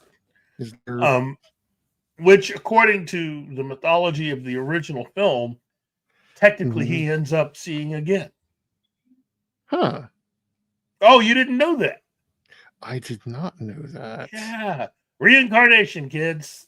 The beautiful film. What? That makes, I love that idea. It makes sense if they're getting with, you know. Say what? You didn't know that? I didn't hear it. Oh, reincarnation. What happened with reincarnation? Who's gonna be reincarnated? Okay, Heather.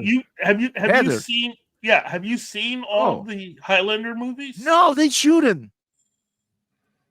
Okay, They shouldn't. No, oh my God, no, that's a mistake. Highlander 3. The end of Highlander 3 really should have been the end of all of it because of the way they did it. And in that film, Highlander 3. I understand. No, I agree with you, but Highlander 3 is the end. And in that one, Connor finds a woman who looks exactly like his first wife. I mean, exact. And it turns out they found the actress who played Heather in the first film and got her to come back to play this other character. And she's actually the reincarnation of Heather. So he's able to find happiness with the reincarnated version of his first wife. Nah. There you go. Nah. Oh, you being a hater now? Come on, man. Look, man, I love that character. I love Heather. But if you reincarnate Heather and putting him back, you are removing the most tragic aspect of his life.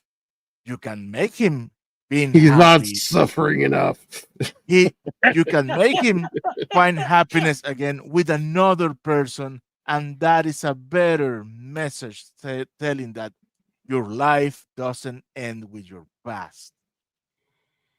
That's true. I look, I didn't like the way they got rid of his love interest from the first film. I was not a big fan of that. Oh well, no, I don't have any problems with that bitch going crazy and trying to kill him. I don't have any problems with Heather then dying of old age on his arm. That was beautiful. No. At the end of the first movie, he goes off with yes, not Rachel, but Brenda. Yeah, Brenda. Yes. He goes off with Brenda. Yeah. Yeah, no, she's gone, dude. Why? Say what? Why? Why do you have problems with that ending? I didn't. No. I love the original ending to the first movie. You love it. Okay. Okay. I didn't like what they ended up doing though to Brenda in the sequels. She died. She died. Yeah, I know. Off camera before the off movie camera starts. In a freaking car accident, and it's just like, really? We're gonna do it, and it's when they do it. It's not like they went off and had this great life. No.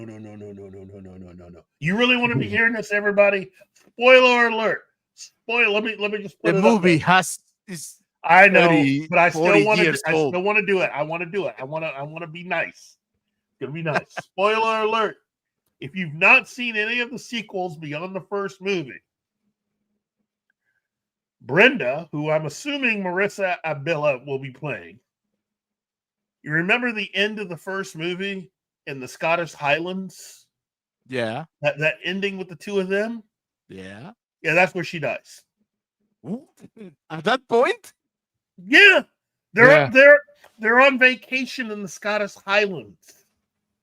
And so right after sitting there and doing that entire thing, the credits rolling, what happens is they get in a car to go back to their hotel, and that's when the accident happens. Because the accident happened in Scotland.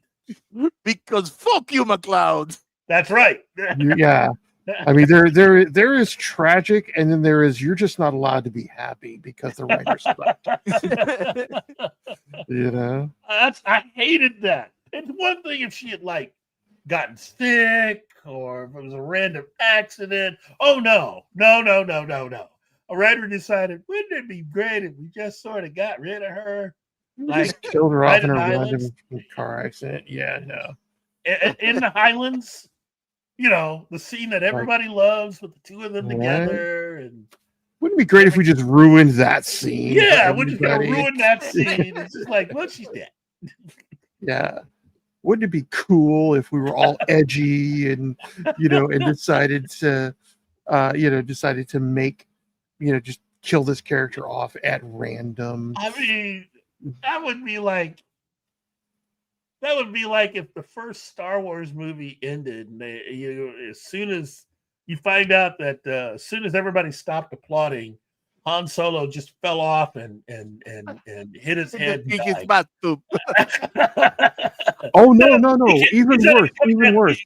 Yeah, it'd be if Princess Leia ended up dying. Yeah, she falls down the step, hits her head, and that's it. And it's just like, wait a minute. You mean just as soon as she awards the medals and they all get the big applause at the end of the movie, they roll credits, and it turns out as soon as everybody stops clapping and they're all going to dissipate to go their separate ways, and she falls down. Man.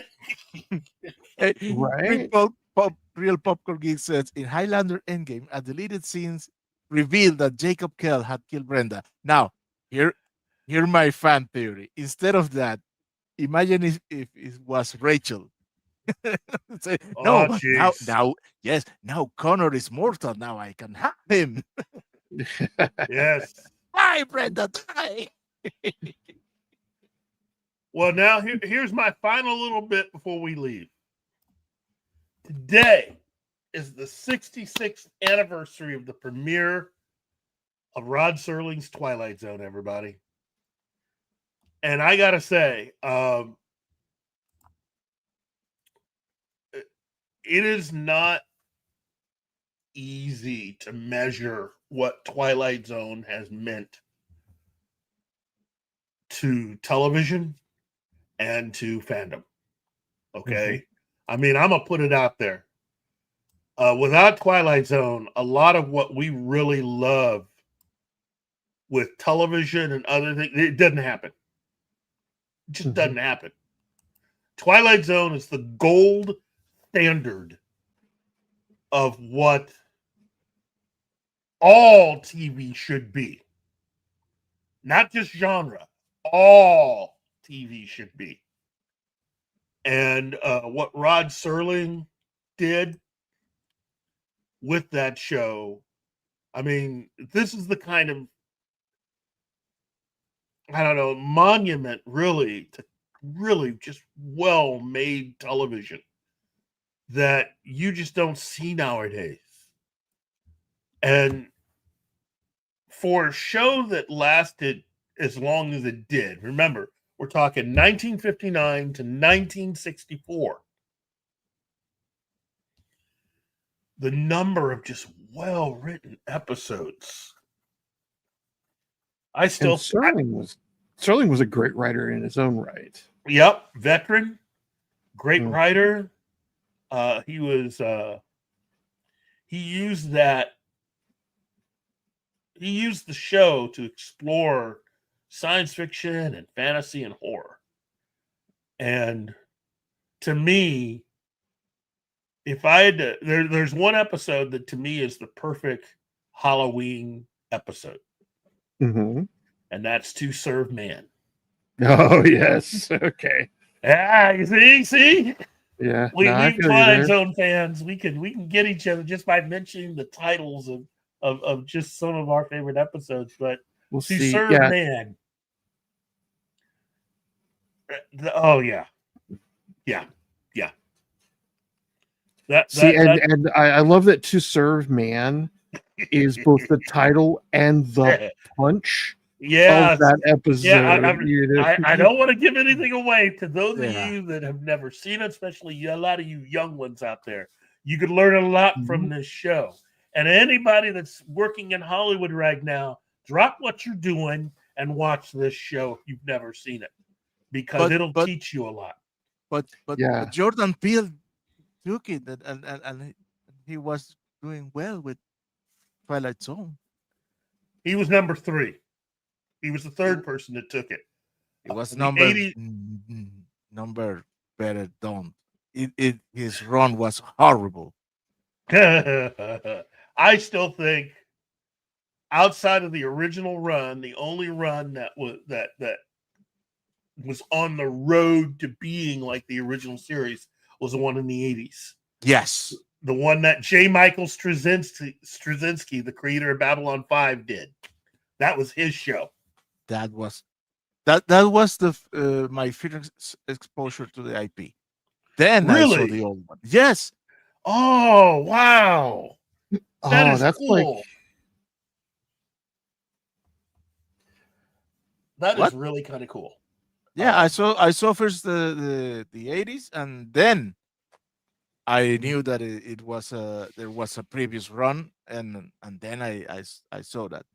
I didn't see the one with Forrest Whitaker, and tried to see the one with Jordan Peele, and I said Oh, no, yeah. nope, I nope, forgot about the one with Forrest Whitaker.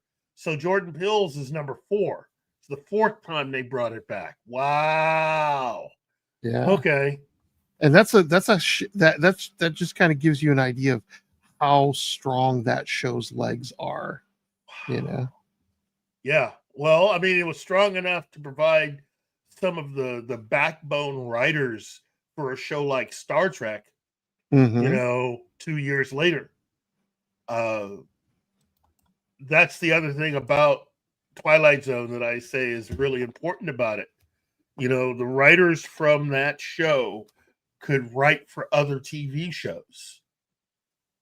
And it's not like what you have today where you got people that are used to working on the Gilmore Girls or Buffy the people that are working on the Gilmore Girls who are themselves fans of Buffy the Vampire Slayer thinking that they could write Star Trek. Right. Because that's a lot of what's wrong with current day Star Trek. You got people who basically don't know anything about anything, and who think that writing. Look, Gilmore Girls. It may sound like I'm making fun. I'm not. I like the show a lot. But if all you know and all you've worked on is the Gilmore Girls, that doesn't necessarily make you someone who could easily write for something like Star Trek.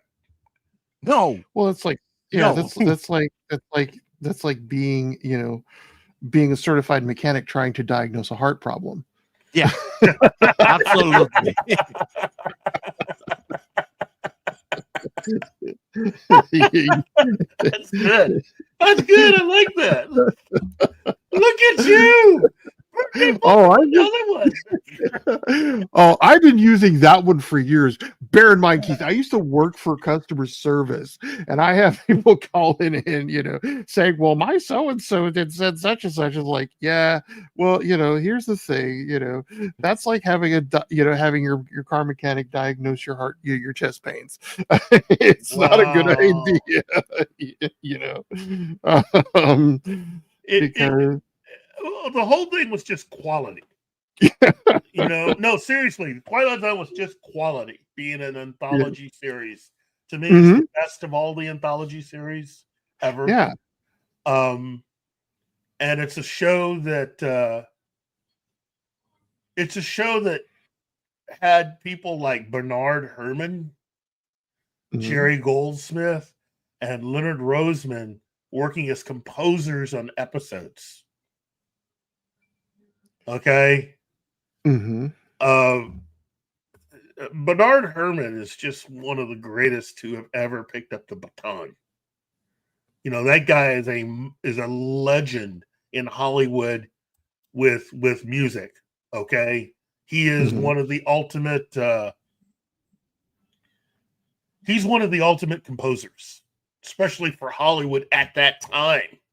To have gotten Bernard Herrmann is on the same level as getting John Williams to score your TV show. Which is the exact opposite direction of highly overqualified. Well, but that says a lot, considering that Bernard Herrmann was one of the people that John Williams aspired to be. That's how big Bernard Herrmann was. I mean, this dude was just, again, for a lot of you out there, growing up and loving a lot of different television shows and a lot of different movies, I'm also a soundtrack nerd. So I love music because music is so important to a lot of this stuff. And for me, I was one of those people who, when I discovered how that music was its own thing and that you could have soundtracks and all of that other stuff, I was just locked in. And one of the first people whose music work I became familiar with was Bernard Herrmann. Eventually, I had already been exposed. I didn't know it at the time. I'd already been exposed to John Williams' stuff on TV because of Lost in Space. And I just, Anyway, getting back to Twilight Zone, because it is all about Twilight Zone. But personally, I just think it is next to impossible to find a television series that was as effective and as influential as Twilight Zone.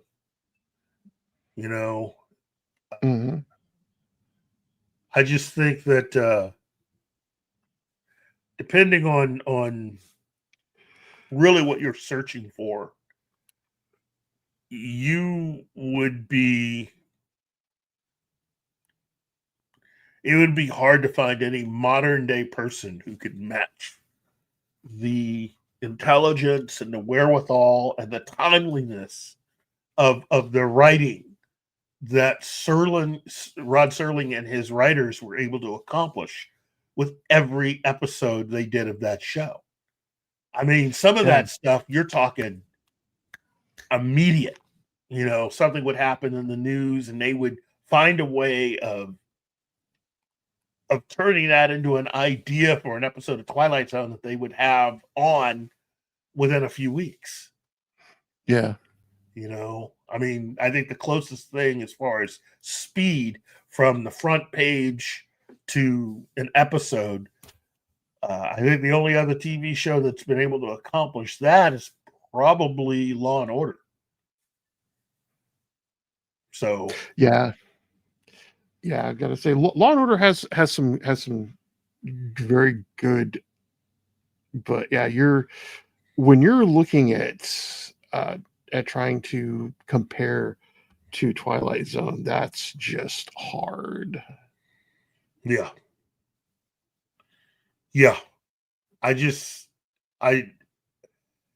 Everybody's got their favorite episodes, and I definitely have my favorite episodes of Twilight Zone, but given the time of year that we are in, I'd say my favorite Halloween episode is To Serve Man. and mainly because,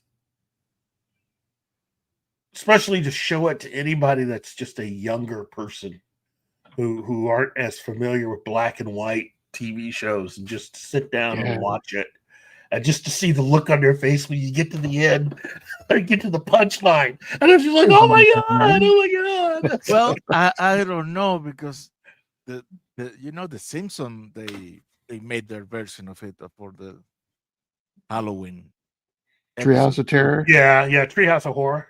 Yeah. Yeah.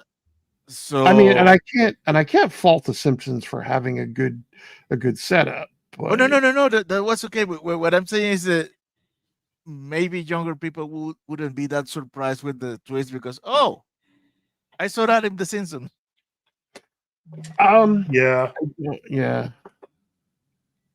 Yeah, but still, I mean, just the output of Rod Serling and his writing staff. I mean, that was just a murderer's row of writers, and just and with Rod Serling as the guy that was running that entire writers' room, and this is where people like J. Michael Straczynski and others, also Gene Roddenberry, they tried doing the same thing. I mean, what Rod Serling was doing was normal. They were, being the showrunner, that meant that you literally had to have everything run through you. And if you had to just take numbers of scripts and rewrite them yourself, that's what you did. And that just goes to show you just where we are in terms of talent and wherewithal. There are very few people that I think are working today that could easily pull that off. I'm not saying that there aren't people that aren't good, but to the level that Rod Serling was at, that's tough. That's a high bar. That's a very high bar. And to be consistent, that's the other thing. To be consistent with that. There were 4 versions of the Twilight Zone overall. Okay, the original version, and then 3 different versions after that. 1985 to 1989, which was on CBS. 2002 to 2003, that was syndicated, along with 2019 and 2020, which I think was also syndicated. Wow. Whew. And total number of episodes was 156 over 5 seasons. So for those of you out there that are just not familiar with this show, you need to get with it. You will be doing yourself a favor. And especially if you consider yourself some kind of a writer, you need to watch this show. Yeah. Oh yeah, this is good stuff. I mean, just over 5 seasons. I think they won 3 times for Emmy. No, they won 2 Emmys and a Golden Globe over 5 seasons. Outstanding achievement, writing achievement in drama, outstanding program achievement in the field of drama. So Rod Serling himself got awarded outstanding writing achievement in drama. And then they won for outstanding writing achievement in drama again for Rod Serling. And then a Golden Globe for Rod Serling for best TV producer / director. This guy was a beast. A beast. Yeah. So I mean, it's like you're going to go to the award show. It's like, okay, they need to come up with a whole new category of second place to Rod Serling. Yeah. Almost as good as Rod Serling. Yeah. We need to come up with a category that we just Something that we shouldn't just, I mean, something that Rod certainly can't win. Oh, wait a minute. How about this one? Outstanding achievement in writing if your name isn't Rod Serling. There you go. Right. Second best to Rod Serling. Yeah, that's the unofficial second best to Rod Serling award.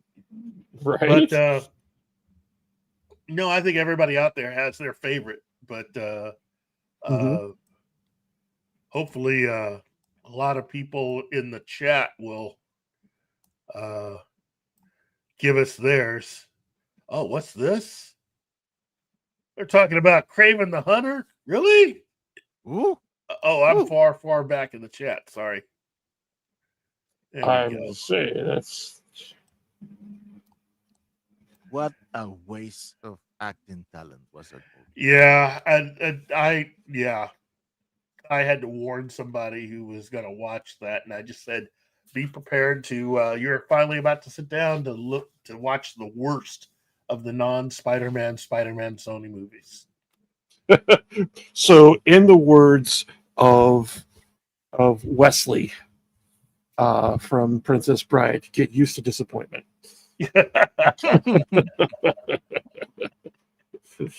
I mean, again, that's nothing against the people that made it. Nobody starts out to make a bad movie, but it says something when even a movie like let's see, even a film like Madam Web that was really bad. If Madam Web's better than what you just made, you got to hang your head in shame, dude. I mean, you got problems. What you got is a condition. What we have here is a failure to communicate. Do you remember in Iron Man that little bit of Mad Money when the guy is breaking up the cup with a bat and said, "This is a Stark Enterprise business plan. Look, Oh yeah, look, this is also a weapons company that doesn't make weapons." I feel that every time I see a Spider-Man movie without Spider-Man, a Tron movie without Tron, an X movie without X, and I say, Yeah, really?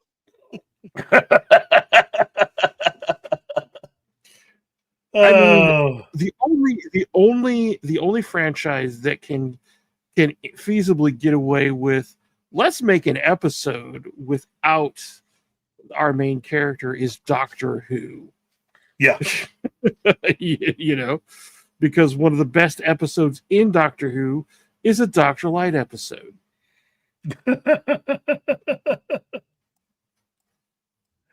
Look, there was the time when Doctor Who had reached a point where it was just like, wow, this is just great stuff. You know, Mm-hmm. these kids today will never know that. At this point, Doctor Who is just so jacked. And again, I like Jodie Whittaker, Mm-hmm. but her episodes were the worst. That was just the epitome of bad writing. Yeah, You I think know? she got shafted by the writing. It's just wow. Well, Tennant also, I think, got hurt by some bad writing. Well, everybody has to go through that, but hers was just beginning to end, just bad writing, just bad writing. I think if she had had a better showrunner and writer, she would have done better. You know, I think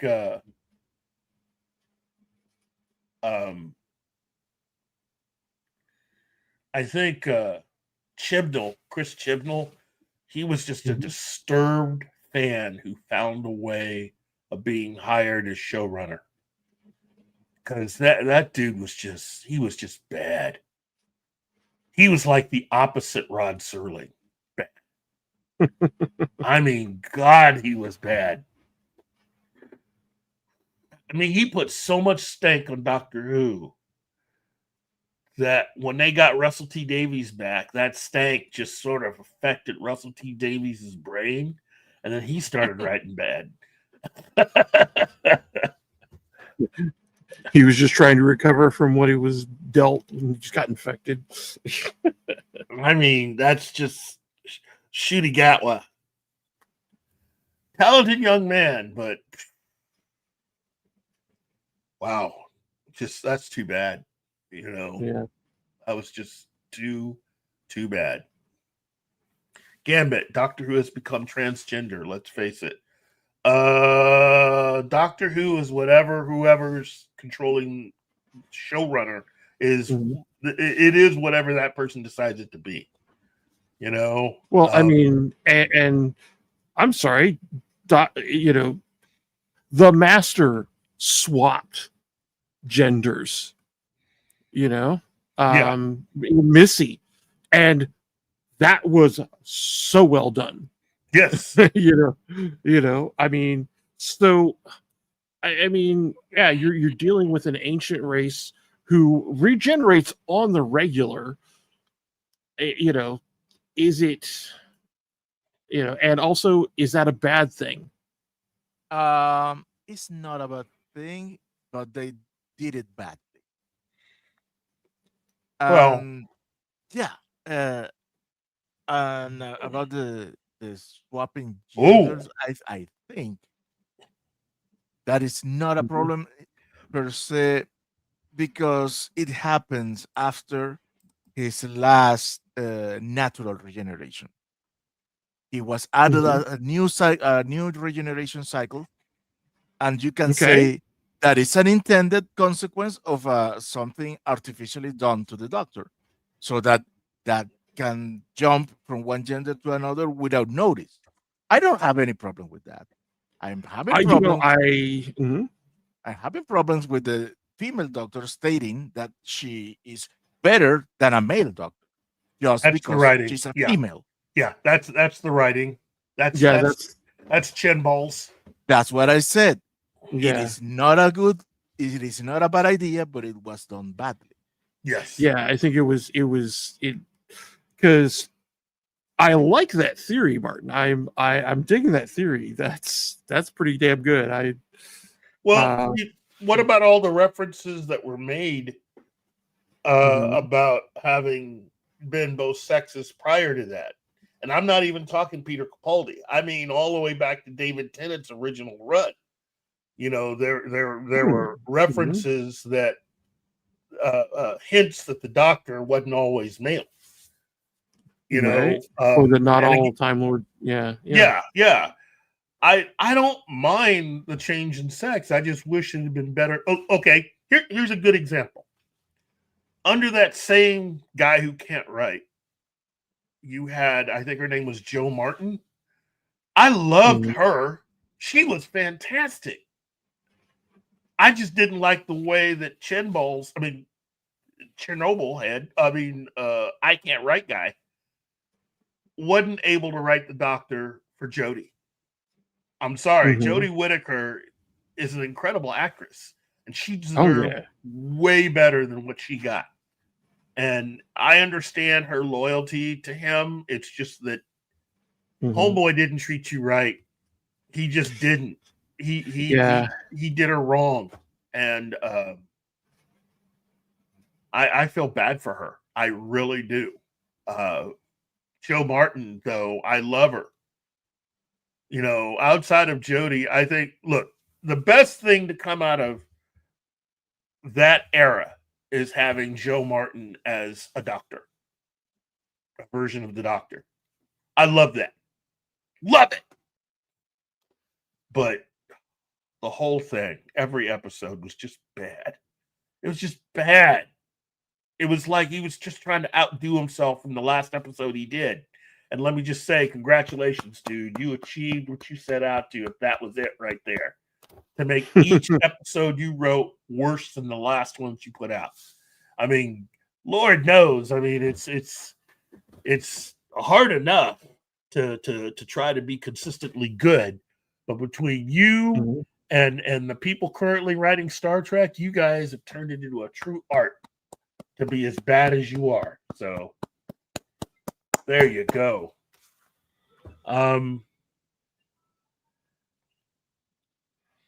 Let's see. Real Popcorn Geek said that Missy was terrible. Dude, Missy was good. We'll just agree to disagree on that one. I love Missy. I love Missy. Michelle Gomez is an incredible actress, and I just love her. I think she's good in anything. I loved her in when she did the Sabrina show. I loved her in that too. She's just fantastic. So let's see.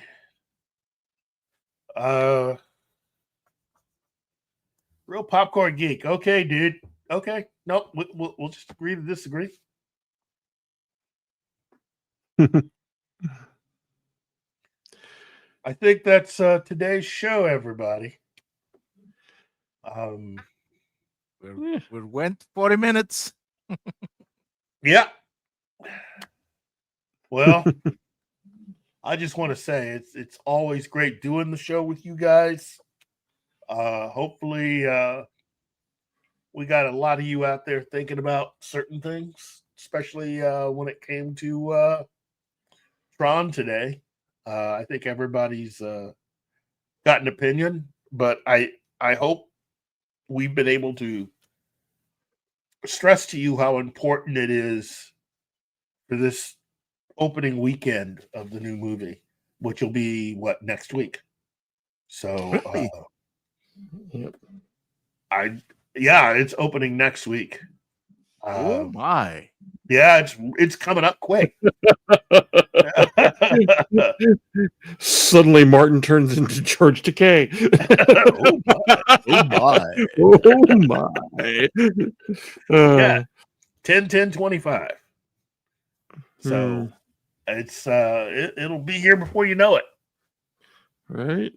So we might touch on that in next week's show, because I'm sure next week there'll be a lot of talk show appearances, trying to get everybody ready for the release of the movie. Right. Personally, I'm not expecting Disney to spend any real money on this, which is unfortunate, because I think They have done a terrible job with promotion. Yeah. Outside of San Diego Comic-Con, they have done an absolutely terrible job. I'm sure some marketing person will say, "Well, we did a fantastic job at San Diego." Really? How about the rest of the world? Yeah, Knucklehead. just going to San Diego Comic-Con, I mean, that's one thing. But if you're not going to put that kind of effort into everything, then it's a self-fulfilling prophecy. I haven't seen even posters. We're a week away, and I haven't seen a single poster. I have. Yeah, in the States. There's a website that you can go to. No, but I mean, you should see posters in the streets. You should see posters on the movie theater saying "coming soon." There's nothing. That's why I was so surprised that it was in a week, because I had no idea. Mm-hmm. Yeah, it's but we had big billboards for the fucking acolyte. Really how you really feel about that one. Right. Don't hold back.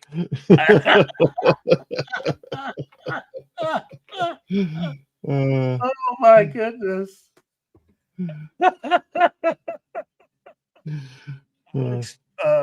Charlton, I'm surprised that Disney hasn't touched Atlantis, The Lost Empire, and Treasure Planet for live adaptation. I've heard rumors about at least Atlantis. Oh, but we had it already. It's called Stargate. Oh, jeez. Oh, you are in rare form today, Martin. But it's true that whole scene in Atlantis when the girl takes Milo to see the whole legend.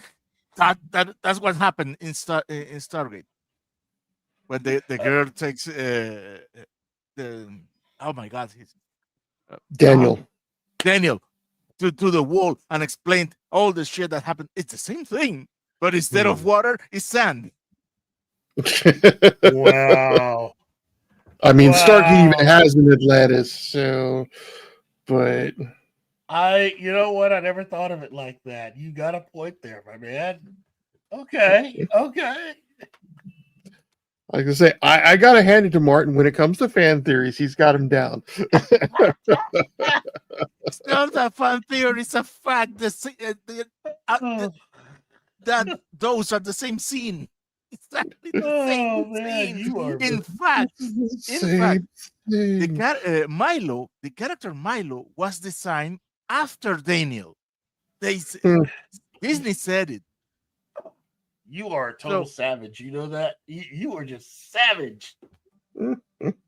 Mm. Thank you. I try my best. Oh man. You might qualify as being the most dangerous member of the panel here. You know, you are just dangerous, man. I mean, if you don't like something, you just go right after it. Oh, dude, with what other movie ripped off Stargate shamelessly? I think it was. I may be confused, but I think it was Big Hero 6. There's an animated movie when they even had this freaking Stargate circular and everything, and they did the same thing. Oh, It's a whole new dimension. What? Well, with Big Hero 6, it was supposed to be some whole new dimension, but Yeah, but it was the Stargate. Yeah. Well, okay, every wormhole is going to look a little bit alike because by that point you've got DS9 ripping off Stargate. Well, there wasn't a mechanical structure in a shape of a circle, well, of a ring, in an inside a military installation with an elevated vantage point. We got to be easy here. That's We the got same thing. Gotta go. It was the same thing. Can't get upset Martin too much here now. I'm not upset. I'm even laughing. Talking about wormholes, we got to go easy. Okay. Tom Baker says again, Pop Culture Minefield stands out from the rest. We try. We do. Thank you, Tom. We do try, but it's Mostly really patience, but you know. it's really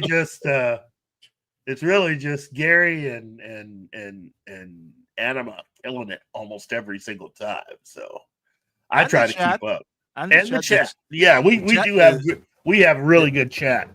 The chat tends to steer us into conversation that we weren't planning, and I'm grateful for that. Gambit, let's see. Oh, Sentai Ranger Johnny, baby. Yeah. It doesn't really matter to me personally if Camp Rock 3 and the Simpsons movie sequel would be worse than Tron Ares and the Mandalorian and Grogu combined. Dang. Wow, he put it out there. Okay. I don't know about Mandalorian because that trailer was no hint what the movie's about. Just disconnected action snapshots. So it may be good, it may be bad. I don't know.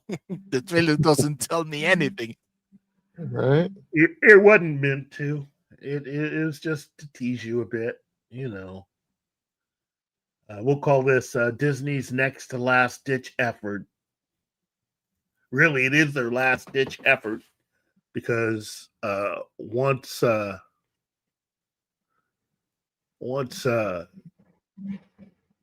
James Cameron comes out with a new Avatar film, that's pretty much a win for just James Cameron because of the deal that he signed. The legally, James Cameron is the one that actually makes out the best when those movies come out. He even does better than all of Disney. He gets a majority. He gets to keep a majority of the profits on that. He got a nice deal. Avatar 17, The Way of Cash.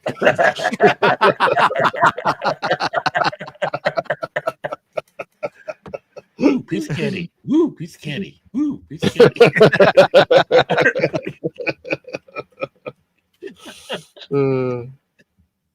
Okay, let's wrap this up. Yeah, Okay. we've been trying. We've been trying. Oh wow. Okay, first of all, let me just again shout out to Gambit 1987, the lady and lovely Penny, Andy Morrow, Tom Baker, Real Popcorn Geek, John the Beagle Dad. It's a lovely beagle you got there. Chinatsky, Tree Rock Creations, Sentai Ranger Donnie, and Alex Colton. Well, oh man, it has been a good episode. We've had a lot of fun. And for those of you out there, look, support your local comic book shop because you really should. And if you make it a habit of constantly going there, tell them I sent you. Probably won't know who I am, but you know, it doesn't hurt. You might get, you might have an interesting time just dropping my name. That jerk. That imbecile. Well, although the whole reason I am here is because of running into you at Nowheres, man. yes, that is.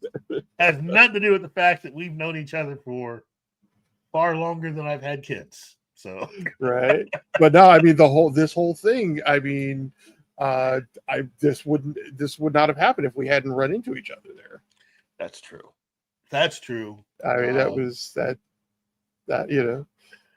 I think I mean, yeah. Granted, me being a talented storyteller and knowing you since Vision Con was in single digits.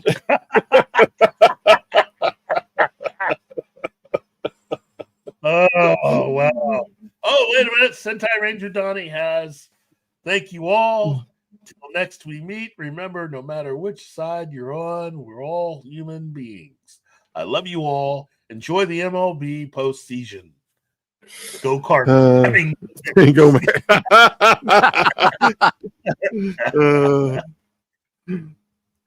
I am a meat. I'm sorry. I am a meat. I'm not a human being. I'm not classified as humans. I'm a meat popsicle. Well, don't forget to have yourself an incredible weekend, Ben. I mean, your birthday may have been yesterday. You might as well just keep the party rolling, dude. Just keep this it rolling weekend, right. Yeah. This weekend, I'm going out to LARP. I'm going to go out in woods, sleep on comfortable beds and hit my friends with padded sticks. So it's going to be a great weekend. That's friendship to me. That's friendship to me. You know what? The only friends that are even better than that are the ones that are willing to pick up a shovel and help you just get rid of a body. Oh. So yeah, our the Meadowmere LARP motto is hype trauma bacon. Ooh, bacon. Yeah. Kummerspecken, which is German for grief bacon. That's yeah. See, now you got me thinking about bacon. That's the point. Oh, that bacon. Bacon. That's always good, baby. Bacon. You find your inner Barry White there. Yeah, we should wrap this up so I can go get bacon. Give me some taters and mustard.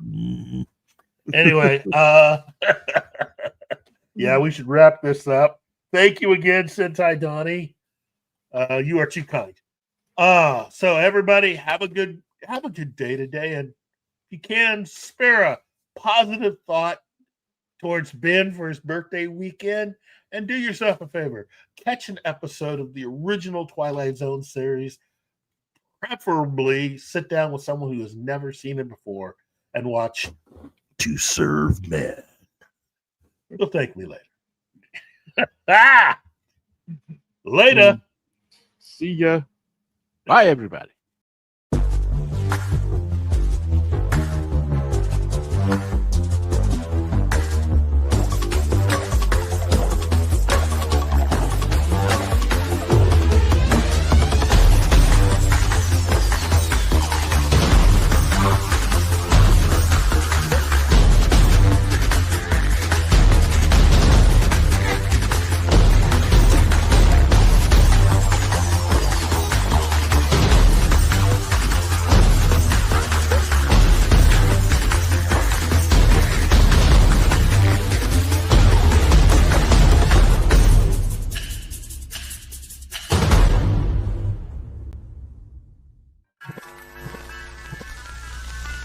Y'all come back now, you hear?